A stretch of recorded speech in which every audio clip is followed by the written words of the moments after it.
Sai Baba,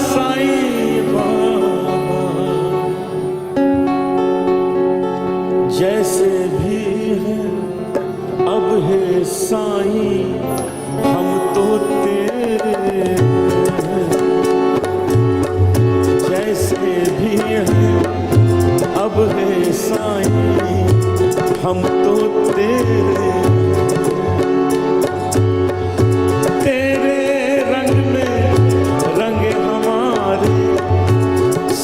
सवेरे हैं बाबा, हम तो तेरे हैं। जैसे भी अब है साईं, हम तो तेरे हैं।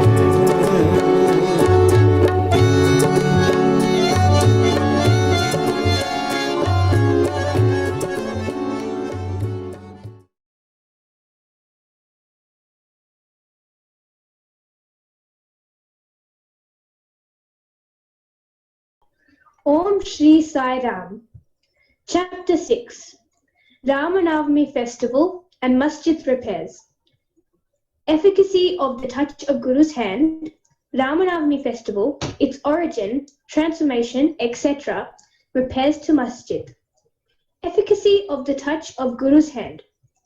Where real or Sadguru is the helmsman, he is sure to carry us safely and easily beyond the worldly ocean. Then joy fills my heart and love overflows through my eyes. Wonderful is the power of the touch of Guru's hand. The subtle body consisting of thoughts and desires, which cannot be burnt by the world dissolving fire, is destroyed by the mere touch of the Guru's hand, and the sins of many past births are cleaned and washed away. Even the speech of those whose heads feel annoyed when they hear religious and godly talks attains calmness. The seeing of Sai Baba's handsome form chokes our throat with joy, makes the eyes overflowing with tears, and overwhelms the heart with emotions. It awakens in us, I am He, Brahman. Consciousness manifests the joy of self-realization and dissolving the distinction of thou and I then and there. Makes us one with the Supreme, one reality. When I begin to read scriptures, at every step I am reminded of my Sadguru, and my Sai Baba assumes the form of Rama or Krishna and makes me listen to his life. For instance, when I sit to listen to Bhagavatam, Sai becomes Krishna from top to toe, and I think he sings the Bhagavatam or Uddhava Gita, song of teachings by Lord Shri Krishna to his disciple Uddhava, for the welfare of the devotees. When I begin to chit-chat, I am at once put in mind of Sai's stories for enabling me to give suitable illustrations. When I myself start to write anything, I cannot compose a few words or sentences, but when he of his own accord makes me write, I go on writing and writing, and there is no end to it. When the disciple's egoism props up, he presses it down with his hand, and giving him his own power, makes him gain his object, and thus satisfies and blesses him. If anyone prostrates before Sai and surrenders heart and soul to him, then unsolicited all the chief objects of life, dharma, righteousness, artha, wealth, kama, desire, and moksha, deliverance, are easily unsolicitedly attained. Four paths of karma, jnana, yoga, and bhakti lead us separately to God. Of these, the path of bhakti is thorny and full of pits and ditches, and thus difficult to transverse. But if you, relying on your Sadguru, avoid the pits and thorns and walk straight, it will take you to the destination of God. So says definitely Sai Baba. After philosophizing about the self-existent Brahman, his power, Maya, to create this world and the world created, and stating that all these three are ultimately one and the same, the author quotes Sai Baba's words, guaranteeing the welfare of the Bhaktas. There will never be any dearth or scarcity regarding food and clothes in any devotee's homes. It is my special characteristic that I always look to and provide for the welfare of those devotees who worship me wholeheartedly with their minds ever fixed on me. Lord Krishna has also said the same in the Gita. Therefore, strive not much for food and clothes. If you want anything, beg of the Lord. Leave worldly honors. Try to get the Lord's grace and blessings and be honored in His court. Do not be deluded by worldly honor. The form of the deity should be firmly fixed in the mind. Let all the senses and mind be ever devoted to the worship of the Lord. Let there be no attraction for any other thing. Fix the mind in remembering me always, so that it will not wander elsewhere towards body, wealth, and home. Then it will be calm, peaceful, and carefree. This is the sign of the mind, being well engaged in good company. If the mind is vagrant, it cannot be called well merged. After quoting these words, the author goes on to relate the story of Ramanavami festival in Shirdi. As Ramanavami is the greatest festival celebrated at Shirdi, another fuller account as published in Sai Leela magazine of 1925, page 197, is also referred to, and a summary of the festival as related in both these accounts is attempted here. Origin. 1. Mr. Gopal Rao Gund was a circle inspector at Gopalgaon. He was a great devotee of Baba. He had 3 wives, but had no issue. With Sai Baba's blessings, a son was born to him. In the joy that he felt regarding the event, an idea of celebrating a fair or urus occurred to him in the year 1897, and he placed it for consideration before other Shirdi devotees, Tatya Patil, Dada Kote Patil, and Madhav Rao Deshpande, Shama. They all approved of the idea and got Sai Baba's permission and blessings. Then an application for getting the collector's sanction for celebrating the Urus was made. But as the village Kulkarni reported against holding the fair, the sanction was refused. But as Sai Baba had blessed it, they tried again and ultimately succeeded in getting the collector's sanction. The day for the Urus was fixed on the Ramanavami day, after having consultation with Sai Baba. It seems he had some end in view in this, the unification of the 2 fairs of festivals, the Urus and the Ramanavami, and the unification of the 2 communities, the Hindus and the Mohammedans. As future events showed, this end or object was achieved. Though the permission was obtained, but other difficulties cropped up. Shirdi was a village, and there was a scarcity of water. There were 2 wells in the village. The one in use dried up soon, and the water from the second was brackish. This brackish water was turned into a sweet one by Sai Baba by throwing flowers into it.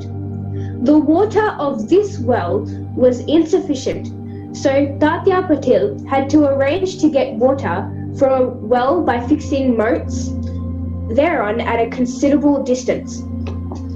Then temporary shops had to be constructed and wrestling bouts arranged. Gopal Rao Gund had a friend by name Damu Annakasar of Ahmed Nagar. He also was similarly unhappy in the matter of progeny, though he married 2 wives.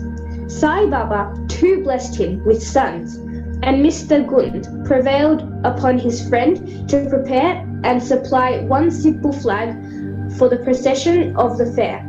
He also succeeded in inducing Mr. Nana Sahib Nimonkar to supply another embroidered flag. Both these flags were taken in procession through the village and finally fixed at the two ends or corners of the masjid, which is called by Sai Baba as Dwarakamai. This is being done even now. The sandal procession. There was another procession which was started in this fair. This idea of sandal procession originated with one Mr. Amir Sakhar Dalal, a Mohammedan Bhakta from Kerala. This procession is held in honor of great Muslim saints. Sandal, chandan paste and scrapings are put in the thali, flat dishes, and these are carried with incense burning before them in procession to the accompaniment of band and music through the village, and then after returning to the masjid, the contents of the dish are thrown on the mimbar and walls of the masjid with hands. This work was managed by Mr. Amir Shakar for the first 3 years, and then afterwards by his wife. So on one day, the processions, the flags by the Hindus and that of sandal by the Muslims went on side by side, and they are still going on without any hitch. Arrangement. This day was very dear and sacred to the devotees of Sai Baba. Most of them turned out on the occasion and took a leading part in the management of the fair. Tatya Kote Patil looked to all outward affairs, while the internal management was entirely left to one Radha Krishna Mai, a female devotee of Baba. Her residence was full of guests on the occasion, and she had to look to their needs and also to arrange for all the paraphernalia of the fair. Another work which she willingly did was to wash out and clean and whitewash the entire masjid, its walls and floor, which were blackened and were full of soot on account of the ever-burning duni, sacred fire of Sai Baba. This work she did during the night when Sai Baba went to sleep every alternate day in the Chavadi. She had to take out all the things, including even the duni, and after thorough cleaning and whitewashing replaced them as they were before. Feeding the poor, which was so dear to Sai Baba, was also a great item in this fair. For this purpose, cooking on a grand scale and preparing various sweet dishes was done in Radha Krishna Mai's lodging, and various rich and wealthy devotees took a leading part in this affair. Transformation of Urus into Ramanavami festival. Things were going on in this way, and the fair was gradually increasing in importance till 1912 AD, when a change took place. That year, one devotee, Mr. Krishna Rao Jageshwar Bhishma, the author of the pamphlet Sai Sagunopasana, came for the fair with Dada Sahib Kaparde of Amravati and was staying on the previous day in the Dikshit Vada. While he was lying on the veranda, and while Mr. Lakshman Rao, alias Kaka Mahajani, was going down with puja materials to the masjid, a new thought arose in his mind, and he accosted the latter thus. There is some providential arrangement in the fact that the Urus or fair is celebrated in Shirdi on the Ramanavami day. This day is very dear to all the Hindus. Then why not begin the Ramanavami festival, the celebration of the birth of Sri Rama, here on this day? Kaka Mahajani liked the idea, and it was arranged to get Baba's permission on this matter. The main difficulty was how to secure a Haridas who would perform a kirtan and sing the glories of the Lord on the occasion.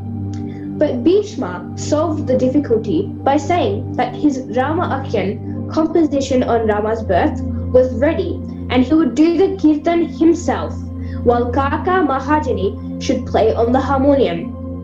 It was also arranged to get the Suntavada, ginger powder mixed with sugar, as prasad prepared by Radha Krishna Mai. So they immediately went to the masjid to get Baba's permission. Baba, who knew all things and what was passing there, asked Mahajani as to what was going on in the Vada. Being rather perturbed, Mahajani could not catch the purport of the question and remained silent. Then Baba asked Bhishma what he had to say. He explained the idea of celebrating Ramanavami festival and asked for Baba's permission, and Baba gladly gave it. All rejoiced and made preparations for the Jayanti festival. Next day, the masjid was decorated with buntings, etc. A cradle was supplied by Radha Krishna Mai and placed in front of Baba's seat, and the proceedings started. Bhishma stood up for Kirtan and Mahajani played on the harmonium. Sai Baba sent a man to call Mahajani. He was hesitating to go, doubting whether Baba would allow the festival to go on. But when he went to Baba, the latter asked him as to what was going on and why the cradle was placed there. He answered that the Ramanavami festival had commenced and the cradle was put on for that purpose. Then Baba took a garland from the nimbar and placed it round his neck and sent another garland for Bhishma. Then commenced the kirtan. When it came to a close, pound sounds of victory to Rama went up, and gulal, red powder, was thrown up all around, amidst band and music. Everyone was overjoyed when suddenly roaring was heard. The red powder thrown promiscuously all round went up, somehow entered Baba's eyes. Baba got wild and began to scold and abuse loudly. People got frightened by this scene and took to their heels. Those intimate devotees who knew Baba well took these scoldings and outpourings of Baba as blessings in disguise. They thought that when Rama was born, it was proper for Baba to get wild and enraged to kill Ravana and his demons in the form of egoism and wicked thoughts, etc. Besides, they knew that whenever a new thing was undertaken at Shirdi, it was usual with Baba to get wild and angry, and so they kept quiet. Radha Krishna Mai was rather afraid and thought that Baba might break her cradle. She asked Mahajani to get the cradle back. When he went to loosen and unfasten the cradle, Baba went to him and asked him not to remove it. Then, after some time, Baba became calm, and that day's program, including Mahapuja and Arati, was finished. Later on, Mr. Mahajani asked Baba for permission to remove the cradle. Baba refused the same, saying that the festival was not yet finished. Next day, another kirtan and Gopal Kala ceremony, an earthen pot containing parched rice mixed with curds, is hung, only to be broken after the kirtan, and the contents distributed to all, as was done by Lord Krishna amongst his cowherd friends, were performed, and then Baba allowed the cradle to be removed. While the Ramanavami festival was thus going on, the procession of the two flags by day and that of the sandal by night went off as the usual pomp and show. From this time onwards, the Urus of Baba was transformed into the Ramanavami festival. From next year, 1913, the items in the program of Ramanavami began to increase. Radha Krishna Mai started a Nama Saptaha, singing the glory of Lord God's name and continuously day and night for 7 days, from 1st of Chaitra. For this, all devotees took part by turns, and she also joined it, sometimes early in the morning. As Ramanavami festival is celebrated in many places all over the country, the difficulty of getting a Haridas was felt again. But 5 or 6 days before the festival, Mahajani met accidentally Balabuva Mali, who was known as modern Tukaram, and got him to do the kirtan that year. The next year, 1914, another Balabuva Satarkar of Brihad Siddha Kavate district Satara could not act as a Haridas in his own town as plague was prevailing in his town. And so he came to Shirdi. With Baba's permission, which was secured through Kakakshep Dikshit, he did the kirtan and was sufficiently recompensed for his labor. The difficulty of getting a new Haridas every year was finally solved from 1914 by Sai Baba, as he entrusted this function to Das Ganu Maharaj permanently, and since that time he had been successfully conducting that function up till now. Since 1912, this festival began to grow gradually year by year. From the 8th to the 12th of Chaitra, Shirdi looked like a beehive of men. Shops began to increase. Celebrated wrestlers took part in wrestling bouts. Feeding of the poor was done on a grander scale. Hard work and sincere efforts of Radha Krishna Mai turned Shirdi into a Sansthan state. Paraphernalia increased. A beautiful horse, chariot, and many silver things, pots, buckets, pictures, mirrors, etc., were presented. Elephants were also sent for the procession. Though all this paraphernalia increased enormously, Sai Baba ignored all these things and maintained his simplicity as before. It is to be noted that both the Hindus and Mohammedans have been working in unison in both the processions, and during the entire festival there has been no hitch or quarrel between them at all so far. First, about 5,000 to 7,000 people used to collect, but that figure went up to 75,000 in some years. Still, there was no outbreak of any epidemic or any riot worth the name during so many past years. Repairs to the masjid. Another important idea occurred to Gopal Gand just as he started the Urus or fair. He thought he should put the masjid in order, so in order to carry out the repairs, he collected stones and got them dressed. But this work was not assigned to him. This was reserved for Nana Sahib Chandorkar, and the pavement work for Kaka Sahib Dikshit. First, Baba was unwilling to allow them to have these works done, but the intervention of Mahal Sapati, a local devotee of Baba, his permission was secured. When the pavement was completed in one night in the masjid, Baba took a small gadi for his seat, discarding the usual piece of sackcloth used till then. In 1911, the Sabha Mandap courtyard was also put in order with great labour and effort. The open space in front of the masjid was very small and inconvenient. Kaka Sahib Dikshit wanted to extend it and put on it roofing. At great expense, he got iron posts and pillars and trusses and started the work. At night, all the devotees worked hard and fixed the posts, but Baba, when he returned from Chavadi next morning, uprooted them all and threw them out. Once it so happened that Baba got very excited, caught a pole with one hand and began to shake and uproot it, and with the other hand caught the neck of Tatya Patil. He took by force Tatya's peta, struck a match, set it on fire, and threw it in a pit. At that time, Baba's eyes flashed like burning embers. None dared to look at him. All got terribly frightened. Baba took out a rupee from his pocket and threw it there, as if it was an offering on an auspicious occasion. Tatya also was much frightened.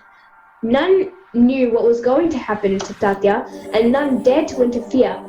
Bagoji Sinde, the leper devotee of Baba, made a little boldly advance, but he was pushed out by Baba. Madhavrao was also similarly treated, he being pelted with brick pieces. So all those who went to intercede were similarly dealt with. But after some time, Baba's anger cooled down. He sent for a shopkeeper, got for him an embroidered fetter, and himself tied it on Tatya's head, as if he was being given a special honor. All the people were wonderstruck to see this strange behavior of Baba. They were at a loss to know what enraged Baba so suddenly and what led him to assault Tatya Patil, and why his anger cooled down the next moment. Baba was sometimes very calm and quiet and talked sweet things with love, but soon after, with or without any pretext, got enraged. Many such incidents may be related, but I do not know which to choose and which to omit. I therefore refer them as they occur to me.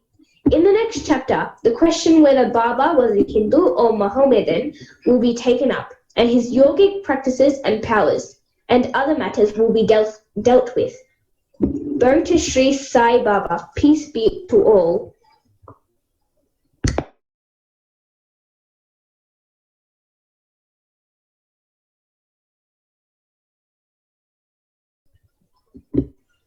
Om Shri Sai Ram. Chapter 7. Wonderful Incarnation, Behavior of Sai Baba, His Yoga Practices, His All-Pervasiveness, Leper Devotee Service, Master Kapade's Plague Case, Going to Pandharpur. Wonderful Incarnation. Sai Baba knew all yogic practices. He was well versed in the 6 processes, including Dauti, stomach cleaning by a moistened piece of linen, Kanta Yoga, that is separating his limbs and joining them again, and Samadhi, etc. If you think that he was a Hindu, he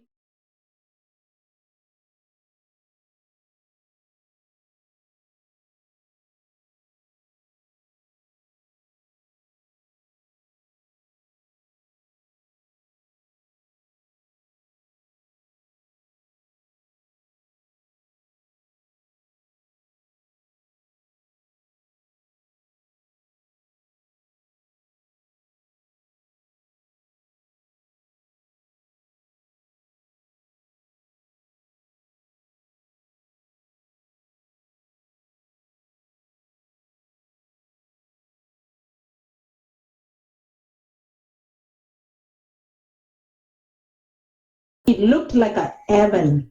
If you think him to be Yavan, he looked like a pious Hindu. No one definitely knew whether he was a Hindu or a Mohammedan. He celebrated the Hindu festival of Ramanavami with all due formalities, and at the same time permitted the sandal procession of the Mohammedans. He encouraged wrestling bouts in this festival and gave good prizes to winners. When the Gokulashtami came, he got the Gopal Kala ceremony duly performed, and on Eid festivals, he allowed Mohammedans to say their prayers in his masjid. Once in Muharram festival, some Mohammedans proposed to construct a dhabut in the masjid. Keep it there for some days and afterwards take it in procession through the village. Sai Baba allowed the keeping of the dhabut for 4 days, and on the 5th day removed it out of the masjid without the least compunction. If we say that he was a Mohammedan, his ears were pierced, had holes according to Hindu version. If you call him Hindu, he always lived in the masjid. If Mohammedan, he had always the duni, sacred fire there, and the following things which are contrary to Mohammedan religion, that is, grinding on the handmill, blowing of the conch and bells, oblation in the fire, bhajan, giving of food, and worship of Baba's feet by means of arghya were always allowed here, always allowed there. If you think that he was a Mohammedan, the best of Brahmins and Agnigotris, leaving aside their orthodox ways, fell prostrate at his feet. Those who went to make inquiries about his nationality were dumbfounded and were captured by his darshan. So none could definitely decide whether Sai Baba was a Hindu or a Mohammedan. This is no wonder, for he who completely surrenders himself to the Lord by getting rid of his egoism and body consciousness thus becomes one with him and has nothing to do with any questions of caste or nationality. Such a one as Sai Baba was, saw no difference between caste and even beings and beings. Sai Baba, Sai Baba, जैसे भी हैं अब है साईं, हम तो तेरे हैं। जैसे भी हैं अब है साईं, हम तो तेरे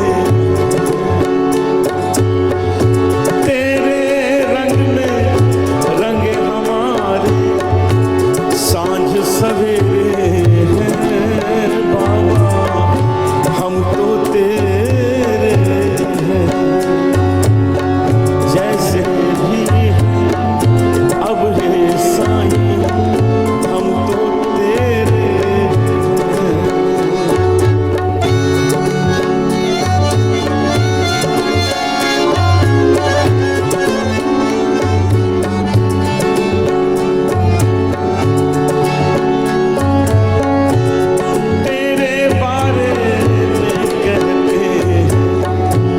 शिरडी वाले लोग तेरे बारे में कहते, शिरडी वाले लोग तूने जिसको छुआ न आया उसको कोई रोक, तूने ही हर दिन दुखी के दिन दिन फेरे बाबा, हम तो तेरे। जैसे भी हैं अब है साईं, हम तो तेरे।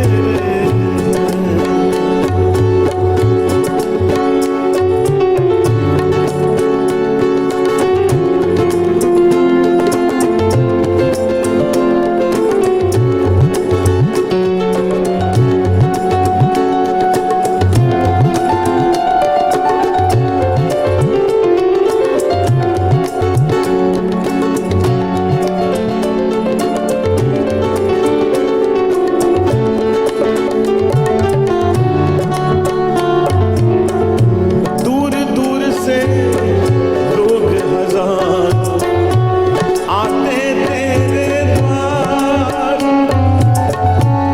कोई करे सलाम तुझे तो कोई करे प्रणाम।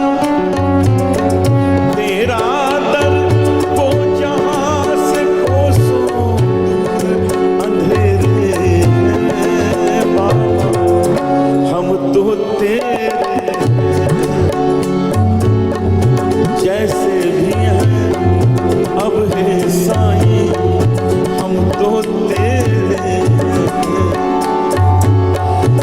तेरे रंग में रंग हमारे सांझ सवेरे हैं बाबा, हम तो तेरे। जैसे भी हैं अब है साईं, हम तो तेरे हैं। He took meat and fish with fakirs, but did not grumble when dogs touched the dishes with their mouths. Note number 1.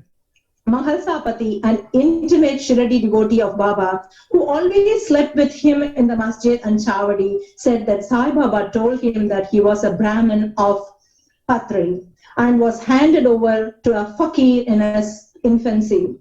And when he told this, some men from Patri had come, and Baba was inquiring about some men from that place. Videh Sai Leela, 1924, page 179. Number 2, Mrs.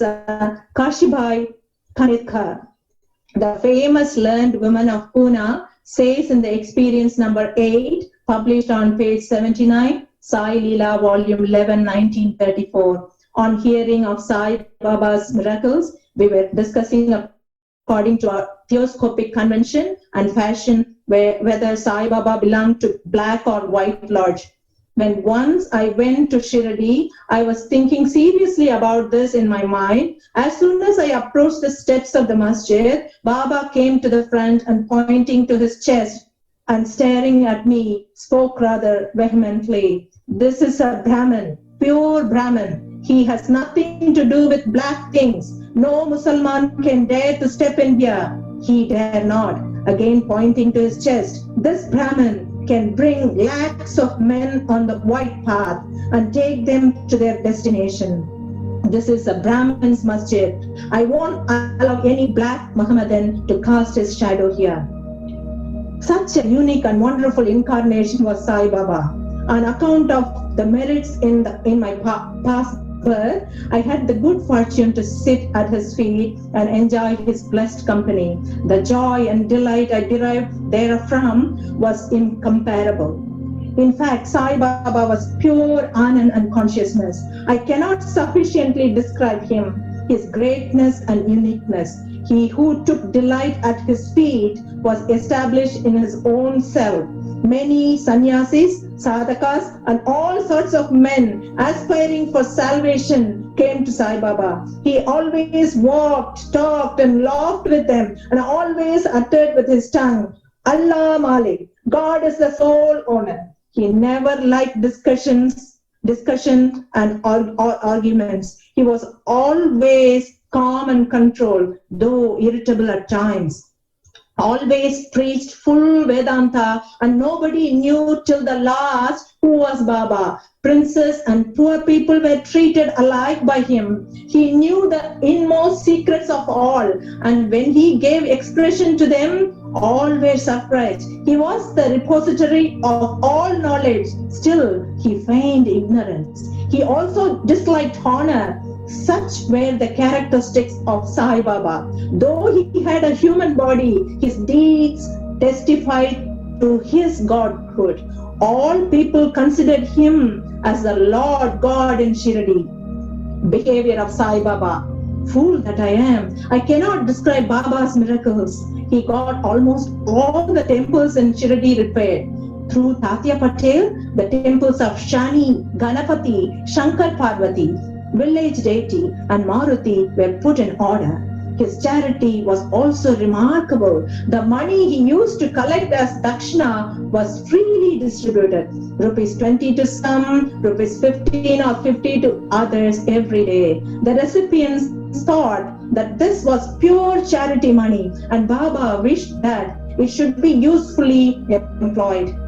People were immensely benefited by having a darshan of Baba. Some became hale and hearty. Wicked people were turned into good ones. Kushtas, leprosies were cured in some cases. Many got their desires fulfilled. Without any drops or medicine being put in the eyes, some blind men got back their sight, and some lame ones got their legs. Nobody could see the end of his extraordinary greatness. His fame spread far and wide. When pilgrims from all sides flocked to Shirdi, Baba sat always near the Duni and eased himself there, and always sat in meditation, sometimes with or on other times without a bath.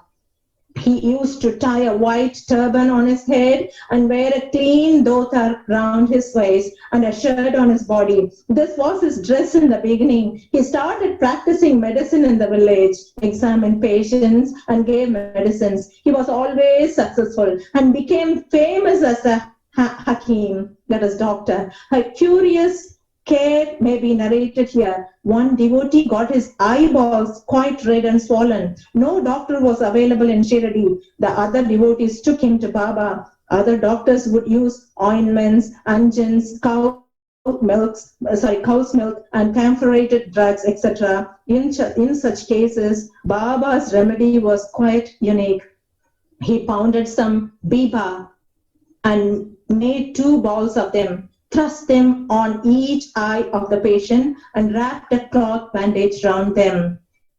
Next day, the bandage was removed and water was poured over them in a stream. The inflammation subsided and the pupils became white and clear. Though the eyes are very delicate, the Biba caused no smarting but removed the disease of the eyes. Many such cases were cured, and this is only an instance in point. Baba's yoga practices. Baba knew all the processes and practices of yoga. Two of them will be described here. Dauti or cleaning process. Baba went to the well near a banyan tree at a considerable distance from the masjid every third day and washed his mouth and had a bath. On one occasion, he was seen to vomit out his intestines, clean them inside and outside, and place them on a jam tree for drying. There are persons in Shirdi who have actually seen this and who have testified to this fact.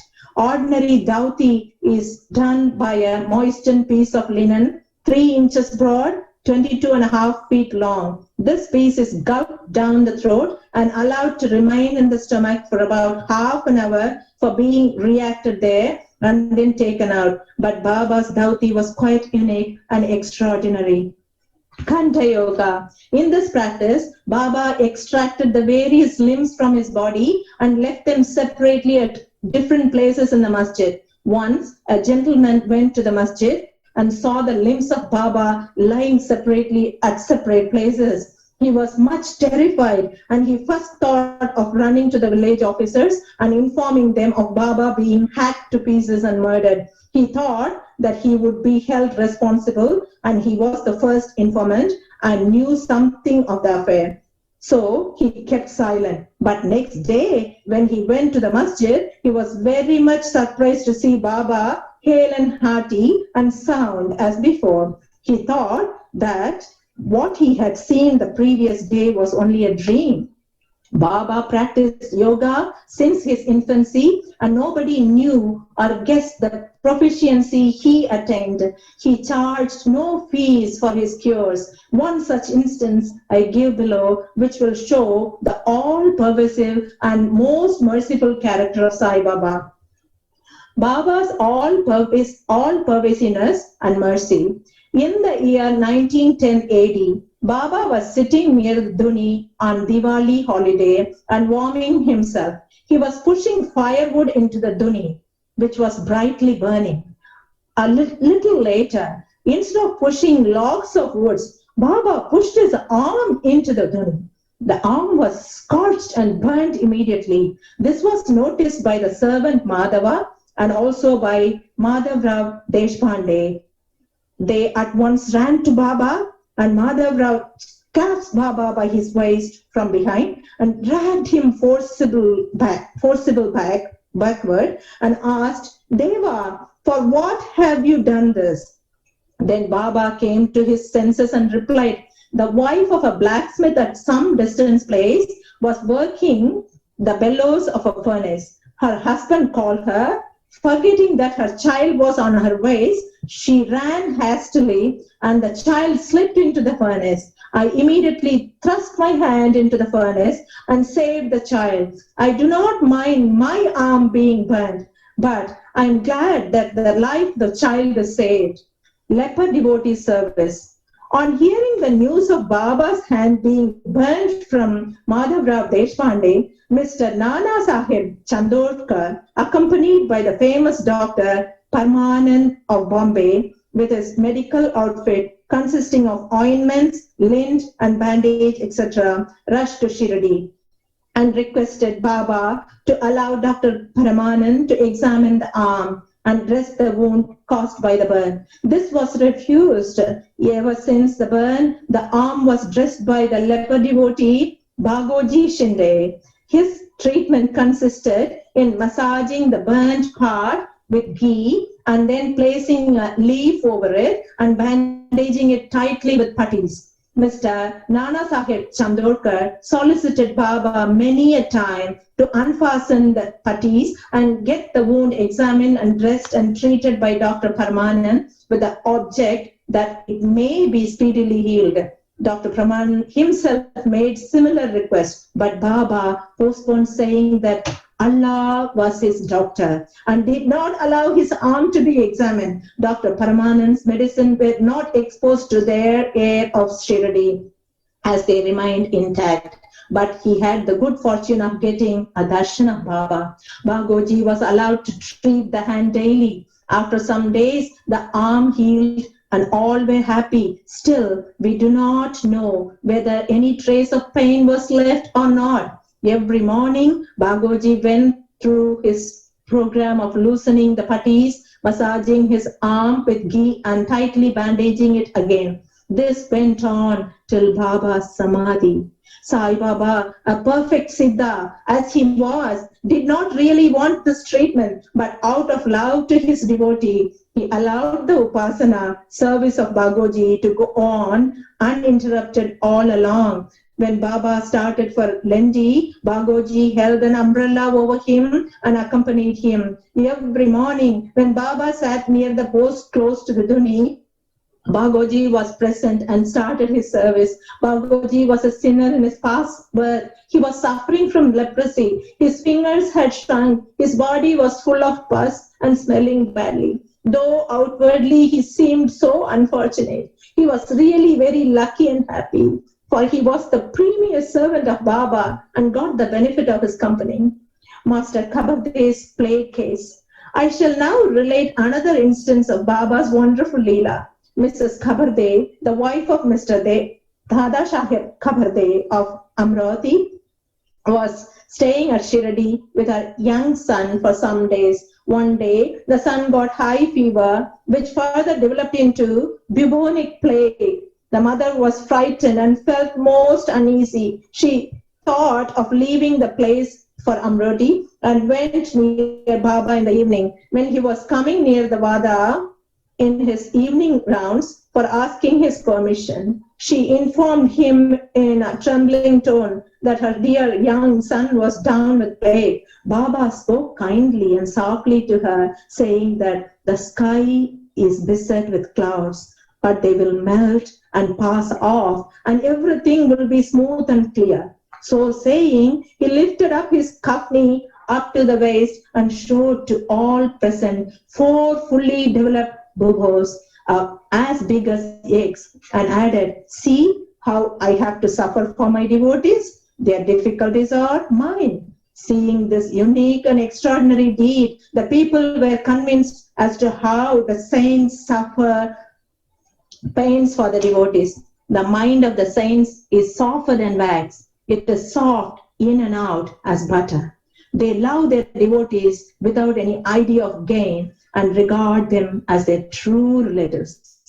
Going to Pandharpur and staying there.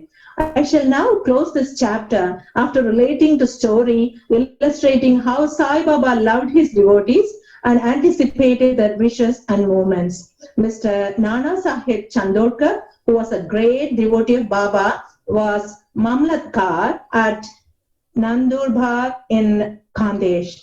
He got an order of transfer to Pandharpur.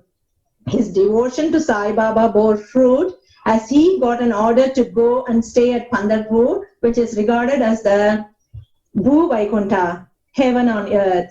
Nana Sahib had to take immediate charge, so he left immediately for the place without even writing or informing anybody at Shirdi.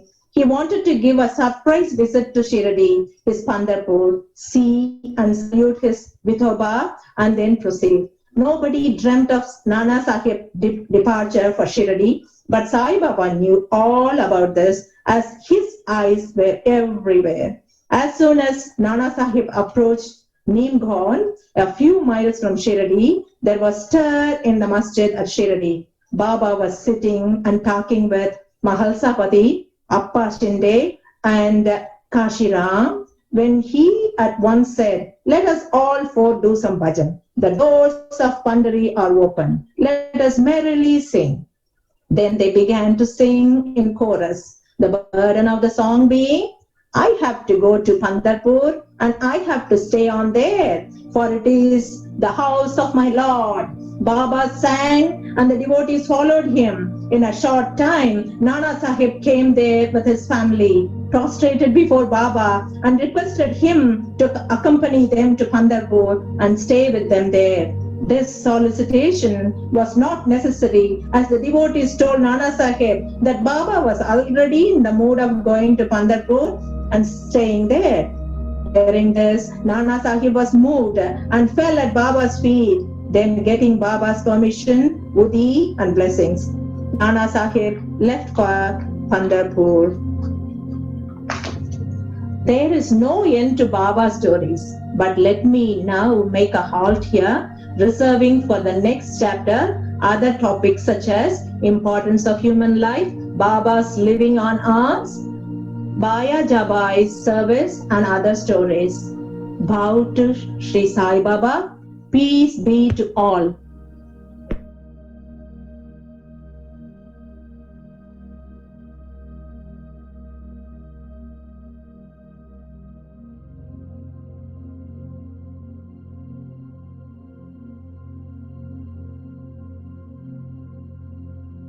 Chapter 8 Importance of Human Birth. Sai Baba begging food, Baija Bai's service, Sai Baba's dormitory, his affection for Kushal Chand.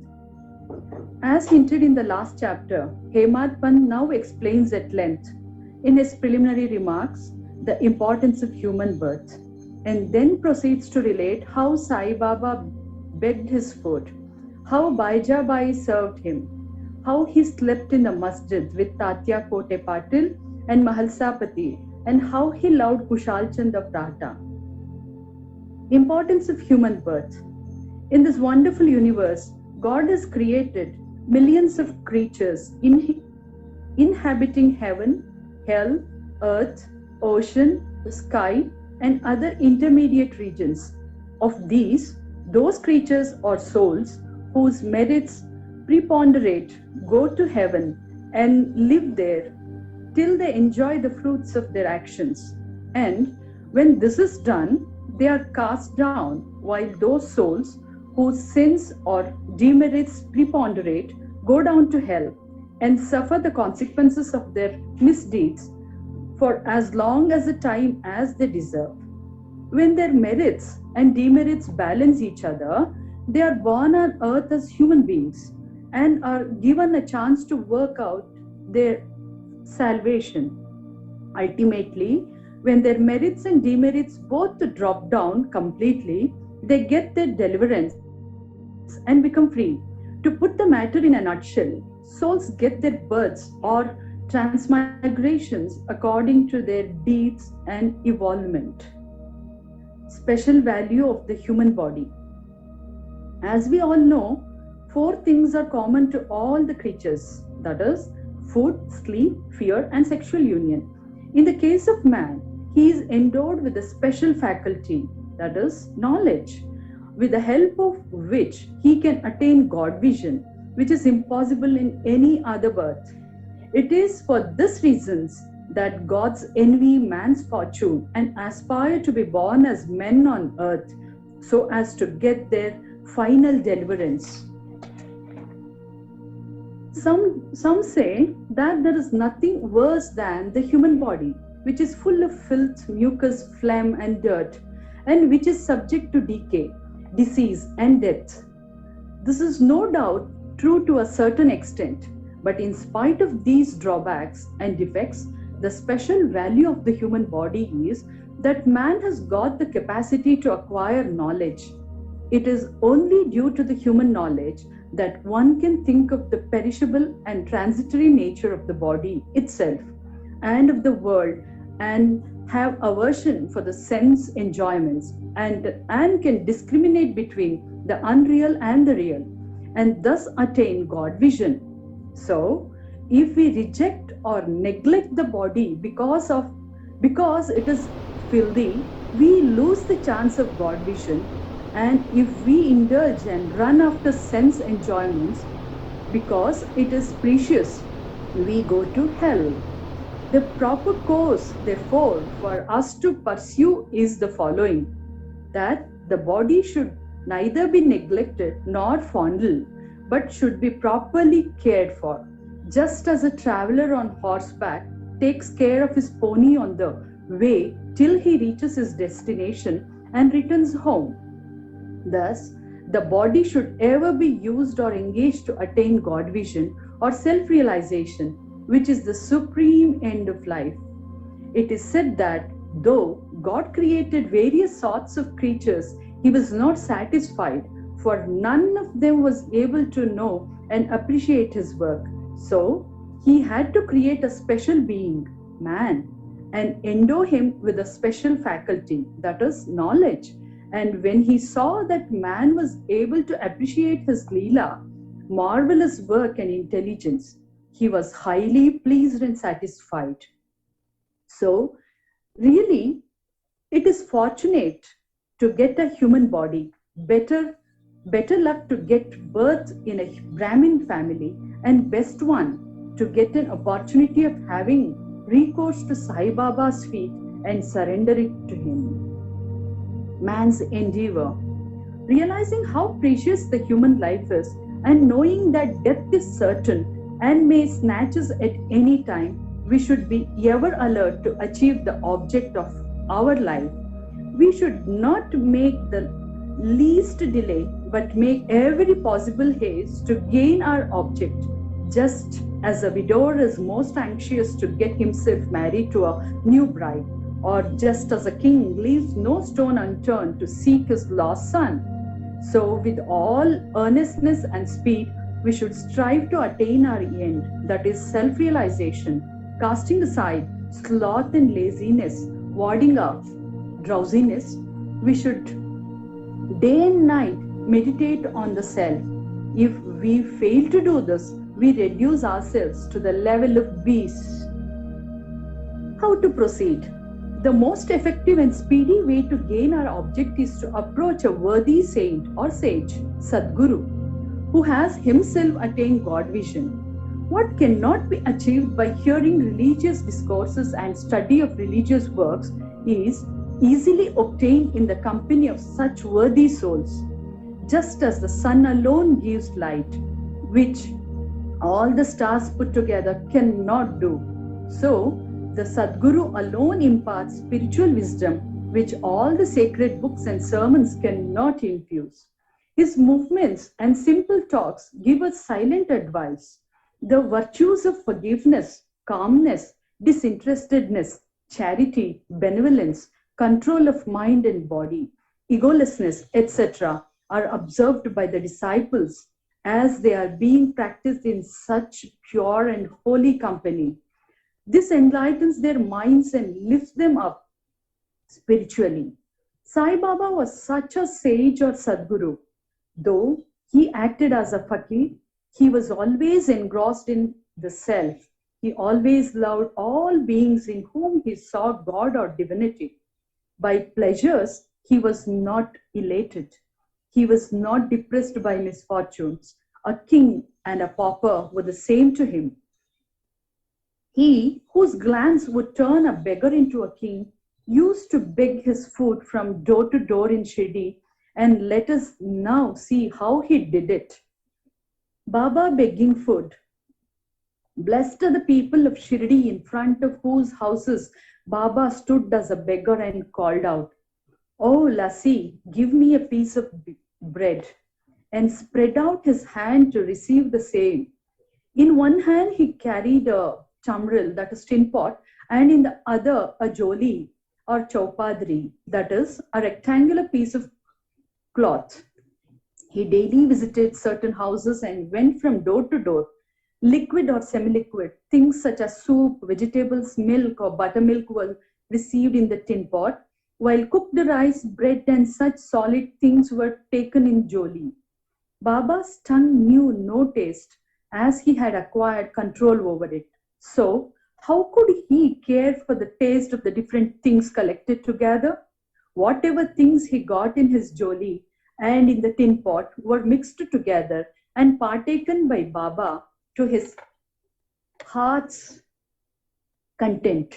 Whether particular things were tasty or otherwise was never noticed by Baba, as if his tongue was devoid of the sense of taste altogether. Baba begged till noon, but his begging was very irregular. Some days he went a few rounds, on other days up to 12 noon. The food thus collected was kept in a kundi, that is earthen pot. Dog, cats, and crows freely ate from it, and Baba never drove them away. The woman who swept the floor of the masjid took some 10 or 12 pieces of bread to her house, and nobody prevented her from doing so. How could he, who even in dreams never warded off cats and dogs by harsh words and signs, refuse food to poor helpless people? Blessed indeed in the life of such a noble person. People in Shirdi took him in the beginning for a mad fakir. He was known in the village by this name. How could one who lived on alms by begging a few crumbs of bread be revered and respected? But this fakir was very liberal of heart and hand, detached and charitable. Though he looked fickle and restless from outside, he was firm and steady inside. His way was inscrutable. Still, even in that small village, there were a few kind and blessed people who recognized and regarded him as a great soul. One such instance is given below. Baijabayi's brilliant service. Tatya Kote's mother, Baijabayi, used to go to the woods every noon with a basket on her head containing bread and vegetables. So roamed in the jungles coos after coos, trampling over bushes and shrubs in search of the mad fakir. And after hunting him out, fell at his feet. The fakir sat calm and motionless in meditation, while she placed a leaf before him. Spread the eatables,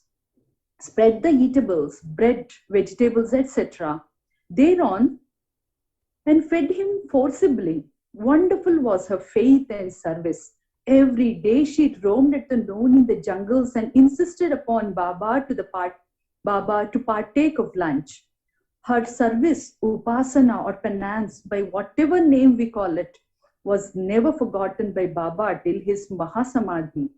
Remembering fully what service she rendered, Baba benefited her son magnificently. Both the son and the mother had great faith in the fakir, who was their God. Baba often said to them that fakir was the real lordship, as it was everlasting, and the so-called lordship was transient. After some years, Baba left off going into the woods, began to live in the village and take his food in the masjid. From that time, Baijabai's troubles of roaming in the jungles ended. Dormitory of Trio. Ever blessed are the saints in whose heart Lord Vasudeva dwells, and fortunate indeed are the devotees who get the benefit of the company of such saints. Two such fortunate fellows, Tatya Kote Patil and Bhagat Malsapati, equally shared the company of Sai Baba. Baba also loved them both equally. These three persons slept in the masjid with their heads towards the east, west and north, with their feet touching one another at the center, stretching their beds. They lay on them, chit-chatting and gossiping about many things till late at night. If any of them showed any signs of sleep, others would wake him up. For instance, if Tatya began to snore, Baba at once got up and shook him from side to side and pressed his head. If it was Mahalsapati, he hugged him close, stroked his legs, and kneaded his back. In this way, for full 14 years, Tatya, leaving his parents at home, slept in the masjid on account of his love for Baba. How happy and never to be forgotten were those days. How to measure that love and how to value the grace of Baba. After the passing away of his father, Tatya took charge of the household household affairs and began to sleep at home. Kushal Chand of Rata. Baba loved Ganpat Kote Patil of Shirdi. He equally loved Chandrabhan Sheth Marwadi of Rata. After the demise of the Sheth, Baba loved his nephew Kushal Chand equally or even perhaps more and watched his welfare day and night, sometimes in a bullock cart, at other times in a tanga with intimate friends. Baba went to Rata. People of that village came out with band and music and received Baba at the gate of the village and prostrated before him. Then he was taken into the village with great pomp and ceremony. Kushal Chand took Baba to his house, seated him on a comfortable seat and gave him a good meal. Then they talked freely and merrily for some time, after which Baba returned to Shirdi, giving delight and blessing to all. Shirdi is midway between, equidistant from Rahata on the side, that is south, and Neemgao on the other side, that's north. Baba never went beyond these places during his lifetime. He never saw any railway train nor traveled by it. Still, he knew exactly the timing of the arrival and departure of all trains. Devotees who acted according to Baba's instructions given by him at the time of taking his leave fared well, while those who disregarded them suffered many a mishap and accident. More about this and other matters will be told in the next chapter. Both to Shri Sai, peace to be all. Sai Ram. Sai Ram. Chapter 9. Effect of compliance and non-compliance with Baba's orders at the time of taking leave. A few instances, medicancy and its necessity, devotees, Sarkar family experiences, Baba fed sumptuously. At the end of the last chapter, it was briefly stated that the bhaktas who obeyed Baba's orders at the time of taking leave fared well, and those who disobeyed them suffered many a mishap. This statement will be amplified and illustrated with a few striking instances and by other matters dealt with in this chapter. Characteristic of Shirdi pilgrimage. One special peculiarity of Shirdi pilgrimage was that none could leave Shirdi without Baba's permission, and if he did, he invited troubles. But if anyone was asked to quit Shirdi, he could stay there no longer. Baba gave certain suggestions or hints when devotees went to bid goodbye and take leave. These suggestions had to be followed. If they were not followed or were departed from, accidents were sure to befall them. We give here a few instances. Tatya Kote Patil. Tatya Kote was once going in a tanga to Kopargaon Bazaar. He came in haste to the masjid, saluted Baba and said that he would go to Kopargaon Bazaar. Baba said, "Don't make haste, stop little, forget the bazaar, don't go out of the village." On seeing his anxiousness to go, Baba asked him to take Shyama with him. Not minding this direction, Tatya Kote immediately drove off his tanga. Of the two horses, one which cost rupees 300 was very active and restless. After passing Sabli Vihir, it began to run rashly, got a sprain in its waist and fell down. Tatya was not much hurt, but was reminded of Mother Sai's direction. On another occasion, while proceeding to Kolhar village, he disregarded Baba's direction and drove in a tanga, which met with a similar accident.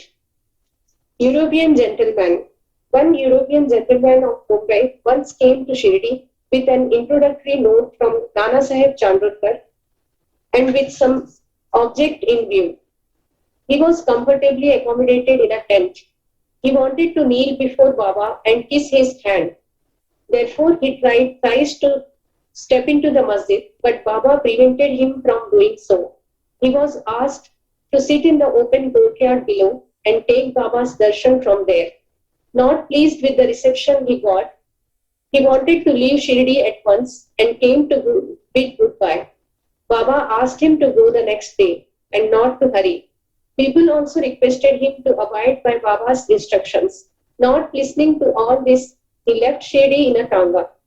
The horses ran all right, but when Savli Vihir was passed, a bicycle came in front, on seeing which the horses were frightened and ran past. The tanga turned topsy-turvy and the gentleman fell down and was dragged over some distance. He was immediately rescued but had to go and lie in Kopergaon Hospital for the treatment of his injuries. Such experiences were legion, and people learned the lesson that those who disobeyed Baba's instructions met with accidents in one way or the other, and those who obeyed them were safe and happy. The necessity of medicancy. Now to return to the question of medicancy.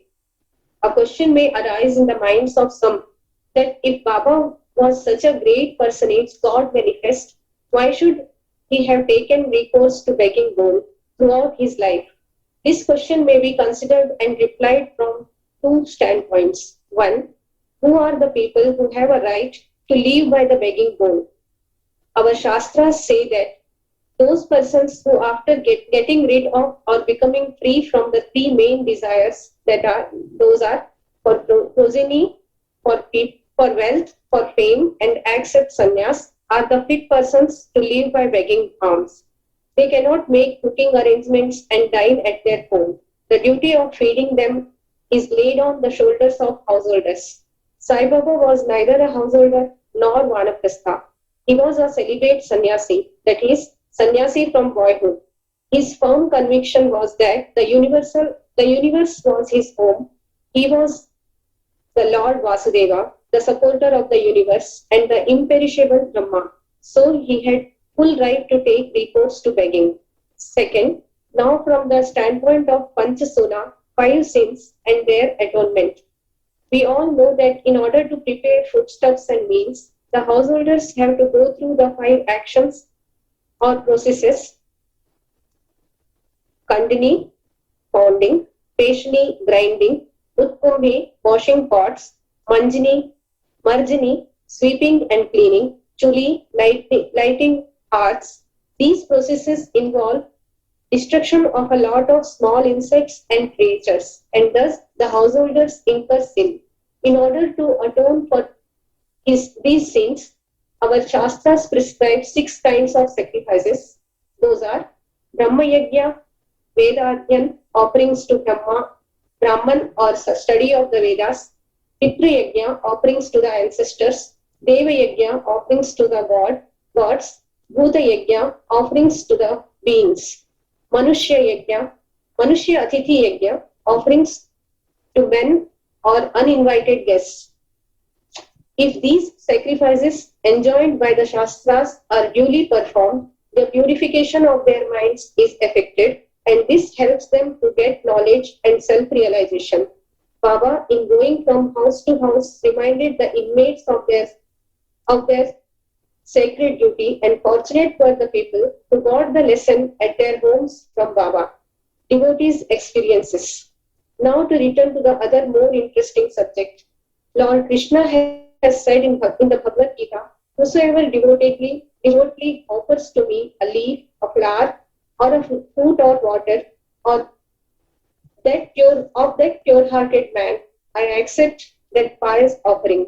In the case of Sai Baba, if a devotee intended really to offer anything to Sai Baba, and if he afterwards forgot to offer the same, Baba reminded him or his friend about the offering and made him bring it to him, and then accepted it and blessed the devotee. A few instances are given below. Tarkad family, father and son. Mr. Ramchandra Atmaram alias Baba Saheb Tarkad, formerly a Prarthana Samajist, was a staunch devotee of Sai Baba. His wife and son loved Baba equally or perhaps more. It was once proposed that Master Thakur should go with his mother to Shirdi and spend his summer vacation there. But the son was unwilling to go, as he thought that in case he left his home in Bandra, the worship of Sai Baba in the house would not be properly attended to, as his father, being a Prarthana Samajist, would not care to worship Sai Baba's picture. However, on his father's giving an assurance under oath that he would perform the worship exactly as his son was doing. The mother and the son left for Shirdi on a Friday night. Next day, Saturday, Mr. Tharkar got up early, took his bath, and before proceeding with the puja, prostrated himself before the shrine and said, Baba, I am going to perform the puja exactly as my son has been doing, but please let it not be a formal drill. Saying so, he performed the puja and offered a few pieces of lump sugar as naivedya. The sugar was distributed at lunchtime. That evening and next day, Sunday, everything went on well. The following Monday was a working day, and it also passed well. Mr. Thakur, who had never performed puja like this in all his life, felt great confidence within himself that everything was passing on quite satisfactorily, as per the promise given to the son. Next Tuesday, he performed the morning puja as usual and left for his work. Coming home at noon, he found that there was no prasad to partake of. When the meal was served, he asked the servant cook, who told him that there was no offering made that morning and that he had completely forgotten to perform that part of the puja. At this he left his seat and prostrated himself before the shrine, expressed his regret, at the same time chiding Baba for the want of guidance in making the whole affair a matter of mere drill. Then he wrote a letter to his son, stating the facts and requested him to lay it at Baba's feet and ask him pardon for his neglect. This happened in Bandra at about Tuesday noon. At about the same time, when the noon aarti was about to commence in Shirdi, Baba said to Mrs. Tharkar, Mother, I had been to your house in Bandra with a view to have something to eat. I found the door locked. I somehow got an entry and found to my regret that How had left nothing to eat for me. So I have returned with my hunger unappeased. The lady did not understand this, but the son, who was close by, understood the whole thing, that there was something wrong with the puja in Bandra, and he therefore requested Baba to permit him to go home. Baba refused this, but allowed him to perform puja there. Then the son wrote a letter to his father, stating all that took place at Shirdi and implored his father not to neglect the puja at home. Both these letters crossed each other and were delivered to the respective parties the next day. Is this not wonderful? Mrs. Tharkar. Let us now take up the case of Mrs. Tharkar herself. She offered three things. Those are bharit, roasted brinjal mixed with pearls and spice. Second, kacharya, circular pieces of brinjal fried in ghee. Pedha. Let us see how Baba accepted these. Once Mr. Raghuveer Bhaskar Purandare of Bandra, a great devotee of Baba, started for Shirdi with family.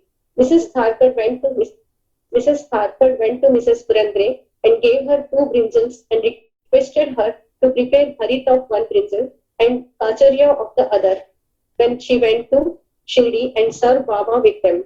After reaching Shirdi, Mrs. Purandare went with her dish of bharit to the masjid. When Baba was just sitting for meals, Baba found the bharit very tasty, so he distributed it to all and said that he wanted kacharya now. A word was sent to Radha Krishnamai that Baba wanted kacharya. She was in a fix, as that was no season of brinjals. How to get brinjals was the question.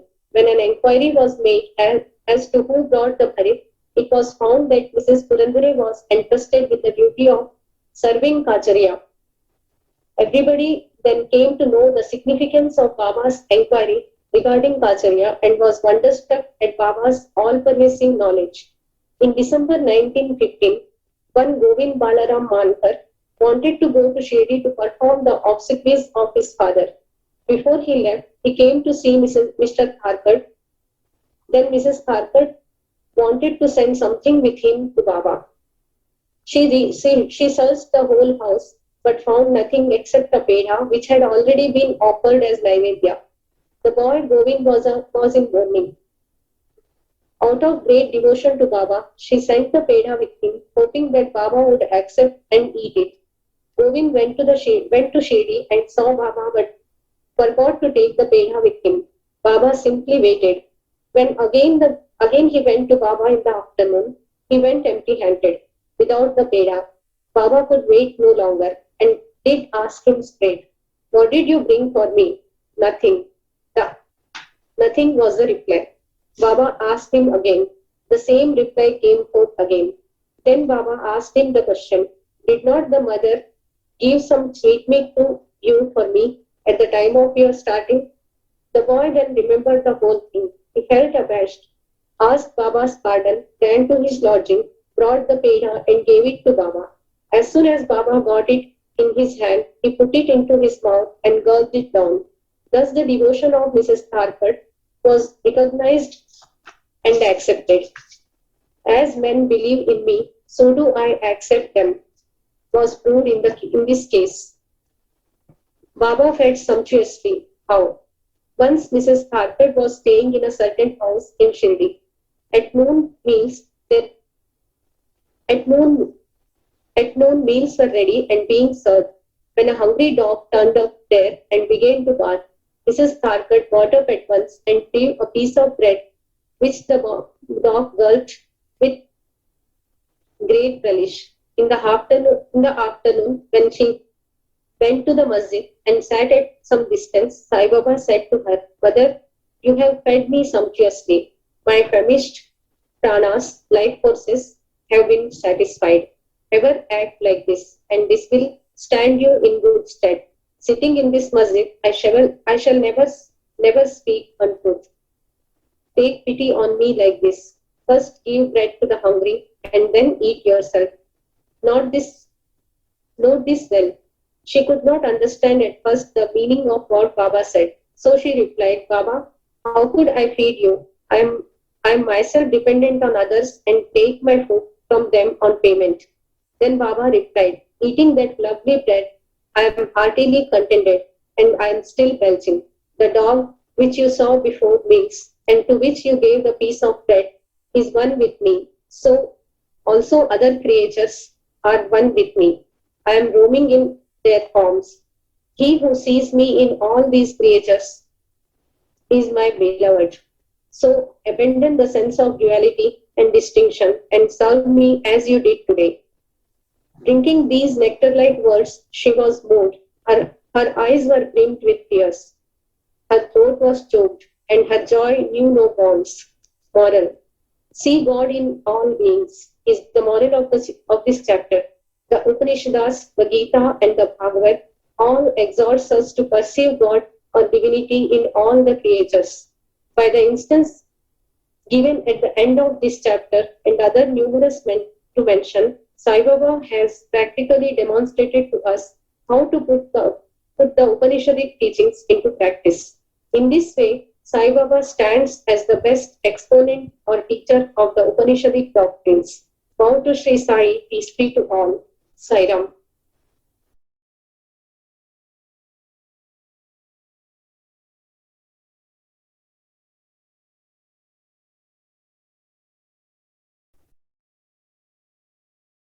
Shri Sai Ram. Chapter 10.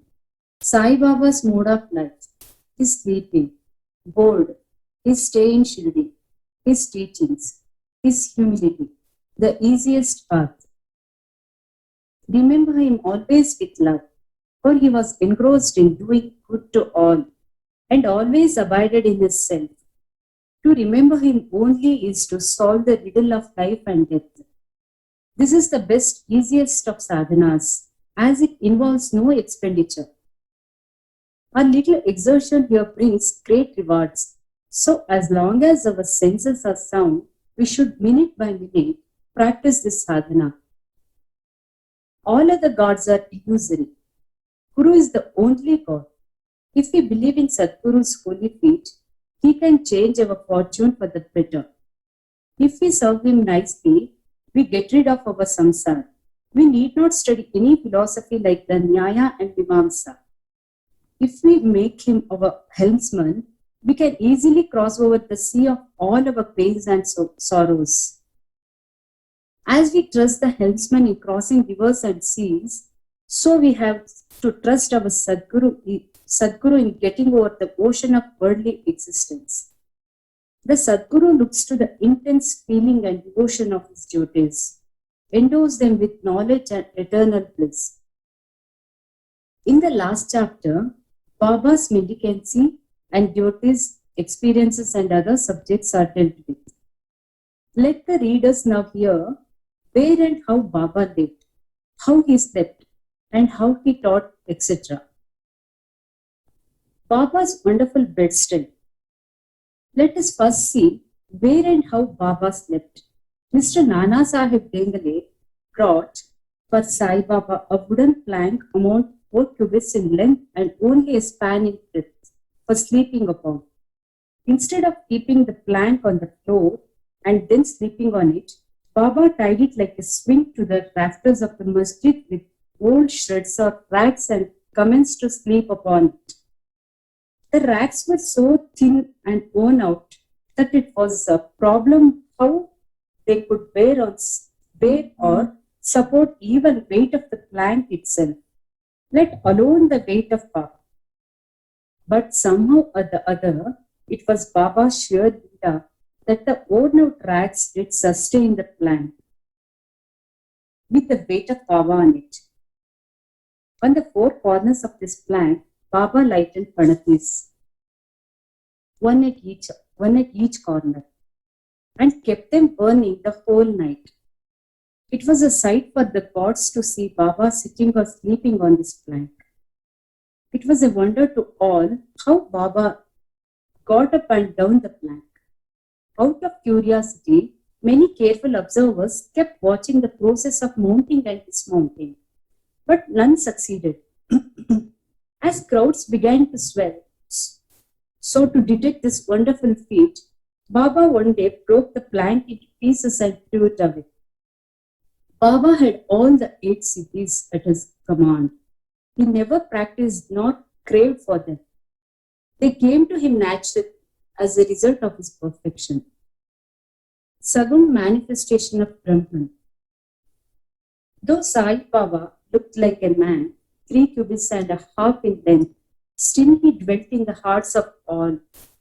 Inwardly he was unattached and indifferent, but outwardly he longed for public welfare. Inwardly most disinterested, he looked outwardly full of desires for the sake of his duties. Inwardly an abode of peace, he looked outwardly restless. Inwardly he had the state of Brahman. Outwardly he acted like a devil. Inwardly he loved Advaita. Outwardly he got entangled with the world. Sometimes he looked on all with affection, and at times he threw stones at them. Sometimes he scolded them, while at times he embraced them and was calm, composed, tolerant, and well-balanced. He always abided and was engrossed in self and was well disposed towards his bhaktas. He always sat on one asana and never travelled. His band was a small stick, which he always carried in his hand. He was a calm, thought-free being. He never cared for wealth and fame and lived on pity. Such a life he lived. He always uttered Allah Malik, God that will. Entire and unbroken was his love for the bhaktas. He was the mine or storehouse for self-knowledge and full of divine peace. Such was the divine form of Sai Baba. Boundless, endless, and undifferentiated. One principle which envelops the whole universe. From a stone pillar to Brahma, incarnated in Sai Baba. The really meritorious and fortunate people got this treasure trove in their hands, while those people who, not knowing the real worth of Sai Baba, took or take him to be a man, a mere human being, were and are indeed miserable. His stay in Shirdi and probable birth date. None knew or knows the parents and exact birth date of Sai Baba. but it can be approximately determined by his stay in Shirdi. Baba first came to Shirdi when he was a young lad of 16 and stayed there for 3 years. Then all of a sudden he disappeared for some time. After some time, he reappeared in the Nizam state near Aurangabad and again came to Shirdi with the marriage party of Chand Patil when he was 20 years old. Since then, he stayed in Shirdi continuously for a period of 60 years, after which Baba took his Mahasamadhi in the year 1980. From this, we can say that the year Baba's birth is approximately 1838 AD. Baba's mission and advice. Saint Ramdas, 1608 to 1681, flourished in the 17th century and fulfilled to a great extent his mission of protecting cows and Brahmins against the Yavanas, Mohammedans. But within 2 centuries after him, the split between the two communities, Hindus and Mohammedans, widened again, and Sai Baba came to bridge the gulf. His constant advice to all was to his effect. Rama, the god of the Hindus, and Rahi, the god of the Mohammedans, were one and the same. There was not the slightest difference between them. Then why should their devotees quarrel among themselves? You ignorant folk, join hands and bring both the communities together. Act sanely, and thus you will gain your object of national unity. It is not good to dispute and argue. So don't argue, don't imitate others. Always consider your interest and welfare. The Lord will protect you. Yoga, sacrifice, penance, and knowledge are the means to attain God. If you do not succeed in this by any means, vain is your birth. If anyone does any evil unto you, do not retaliate. If you can do anything, do some good unto others. This, in short, was Sai Baba's advice to all. And this will stand in good stead both in material and spiritual matters. Sai Baba as Sadguru. There are gurus and Sadgurus. There are many so-called gurus who go about from house to house with cymbals and veena in their hands and make a show of their spirituality. They blow mantras into the ears of their disciples and extract money from them. They profess to each piety and religion to their disciples, but are themselves impious and irreligious. Sai Baba never thought of making the least show of his worth. Body consciousness he had none, but he had great love for the disciples. There are 2 kinds of gurus. First, niyat, appointed or fixed, and second, aniyat, unappointed or general. The latter by their advice develop the good qualities in us, purify our hearts and set us on the path of salvation.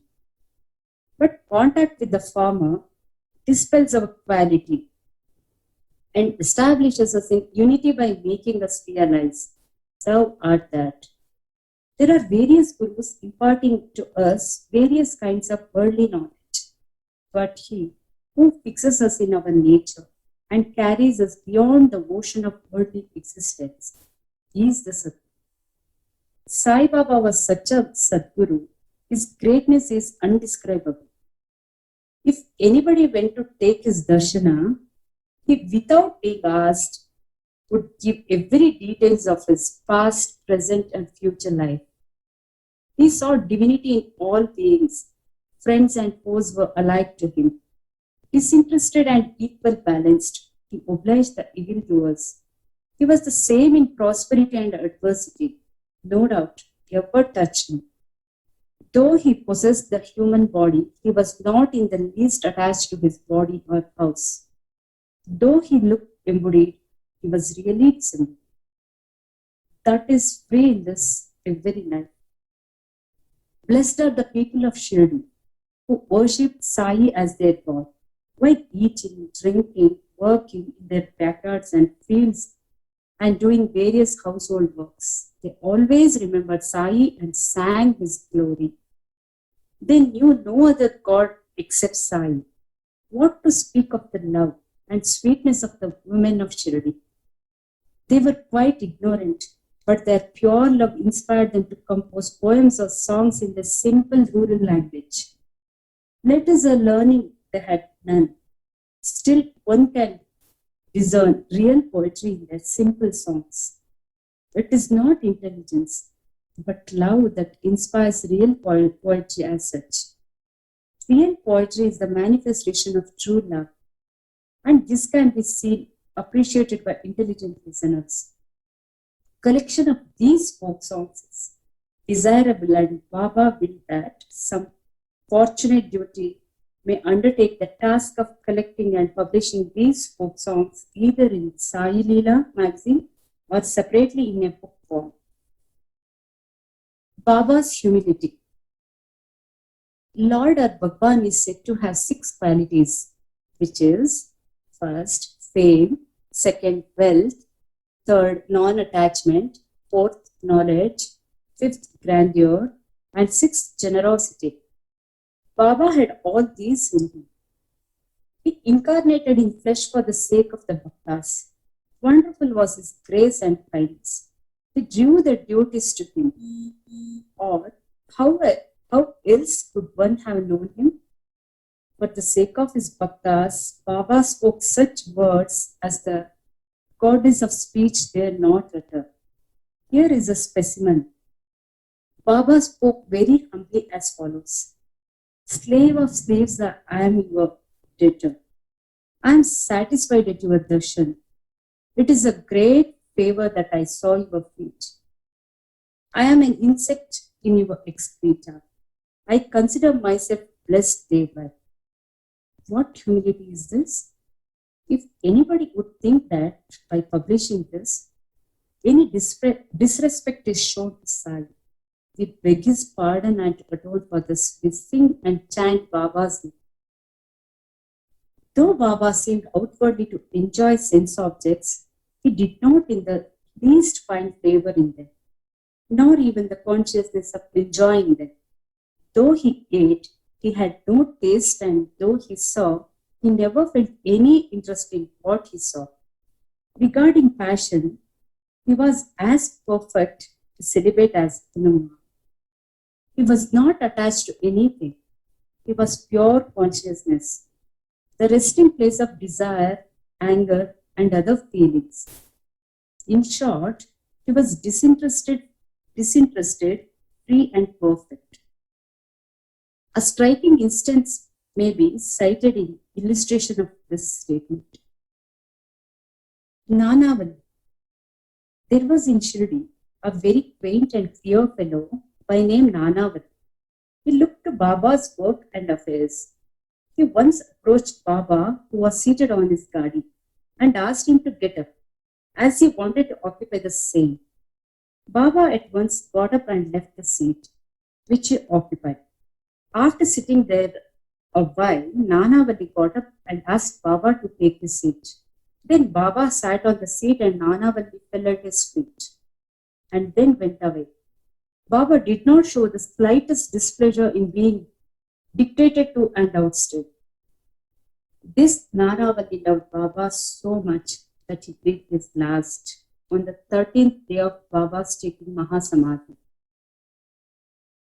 The easiest path, hearing the stories of the saints and begin their company. Though Sai Baba acted outwardly like an ordinary man, his actions showed extraordinary intelligence and skill. Whatever he did was done for the good of his devotees. He never prescribed any asana, regulation, or breathing, or any rites to his bhaktas, nor did he blow any mantra into their ears. He told them to leave off all cleverness and always remember Sai Sai. If you did that, he said, all your shackles would be removed and you would be free. Sitting between 5 fires, sacrifices, chantings, 8-fold yoga are possible for the Brahmins only.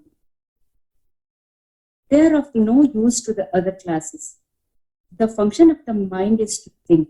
It cannot remain for a minute without thinking. If you give it a sense subject, it will think about it. If you give it to a guru, it will think about Guru. You have heard most attentively the greatness grandeur of Sai. This is the natural remembrance, worship and kirtan of Sai.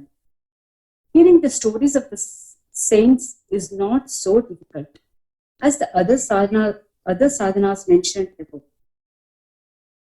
They remove all fear of the samsara and take you on the spiritual path. So listen to these stories, meditate on them, and assimilate them. If this is done, not only the Brahmins, but women and lower classes will get pure and holy. You may do or attend to your worldly duties, but give your mind to Sai and his stories, and then he is sure to bless you. This is the easiest path, but why do all not take to it? The reason is that without God's grace, we do not get the desire to listen stories of saints. With God's grace, everything is smooth and easy. Hearing the stories of the saints is, in a way, keeping their company. The importance of the company of saints is very great. It removes our body consciousness and egoism, destroys completely the chain of our birth and deaths. Death cuts asunder all the knots of the heart and takes us to God, who is pure consciousness. It certainly increases our non-attachment to sense objects and makes us quite indifferent to pleasures and pains, and leads us on the spiritual path. If you have no other sadhana, such as uttering God's name, worship or devotion, etc., but if you take refuge in them wholeheartedly, they will carry you off safely across the ocean of worldly existence. It is for this reason that the saints manifest themselves in this world. Even sacred rivers such as the Ganges, Godavari, Krishna and Kaveri, etc., which wash away the sins of the world, desire that the saints should come to them for a bath and purify them. Such is the grandeur of the saints. It is on account of the store of merit in past births that we have attained the feet of Sai Baba. We conclude this chapter with meditation on Sai's form. He, the beautiful and handsome Sai, standing on the edge of the masjid and distributing uddi to each and every bhakta with a view to this benefit. He who thinks the world as not and who is ever engrossed in supreme bliss. Before him, we humbly prostrate ourselves. Bow to Shri Sai. Peace be to all. Sai Ram.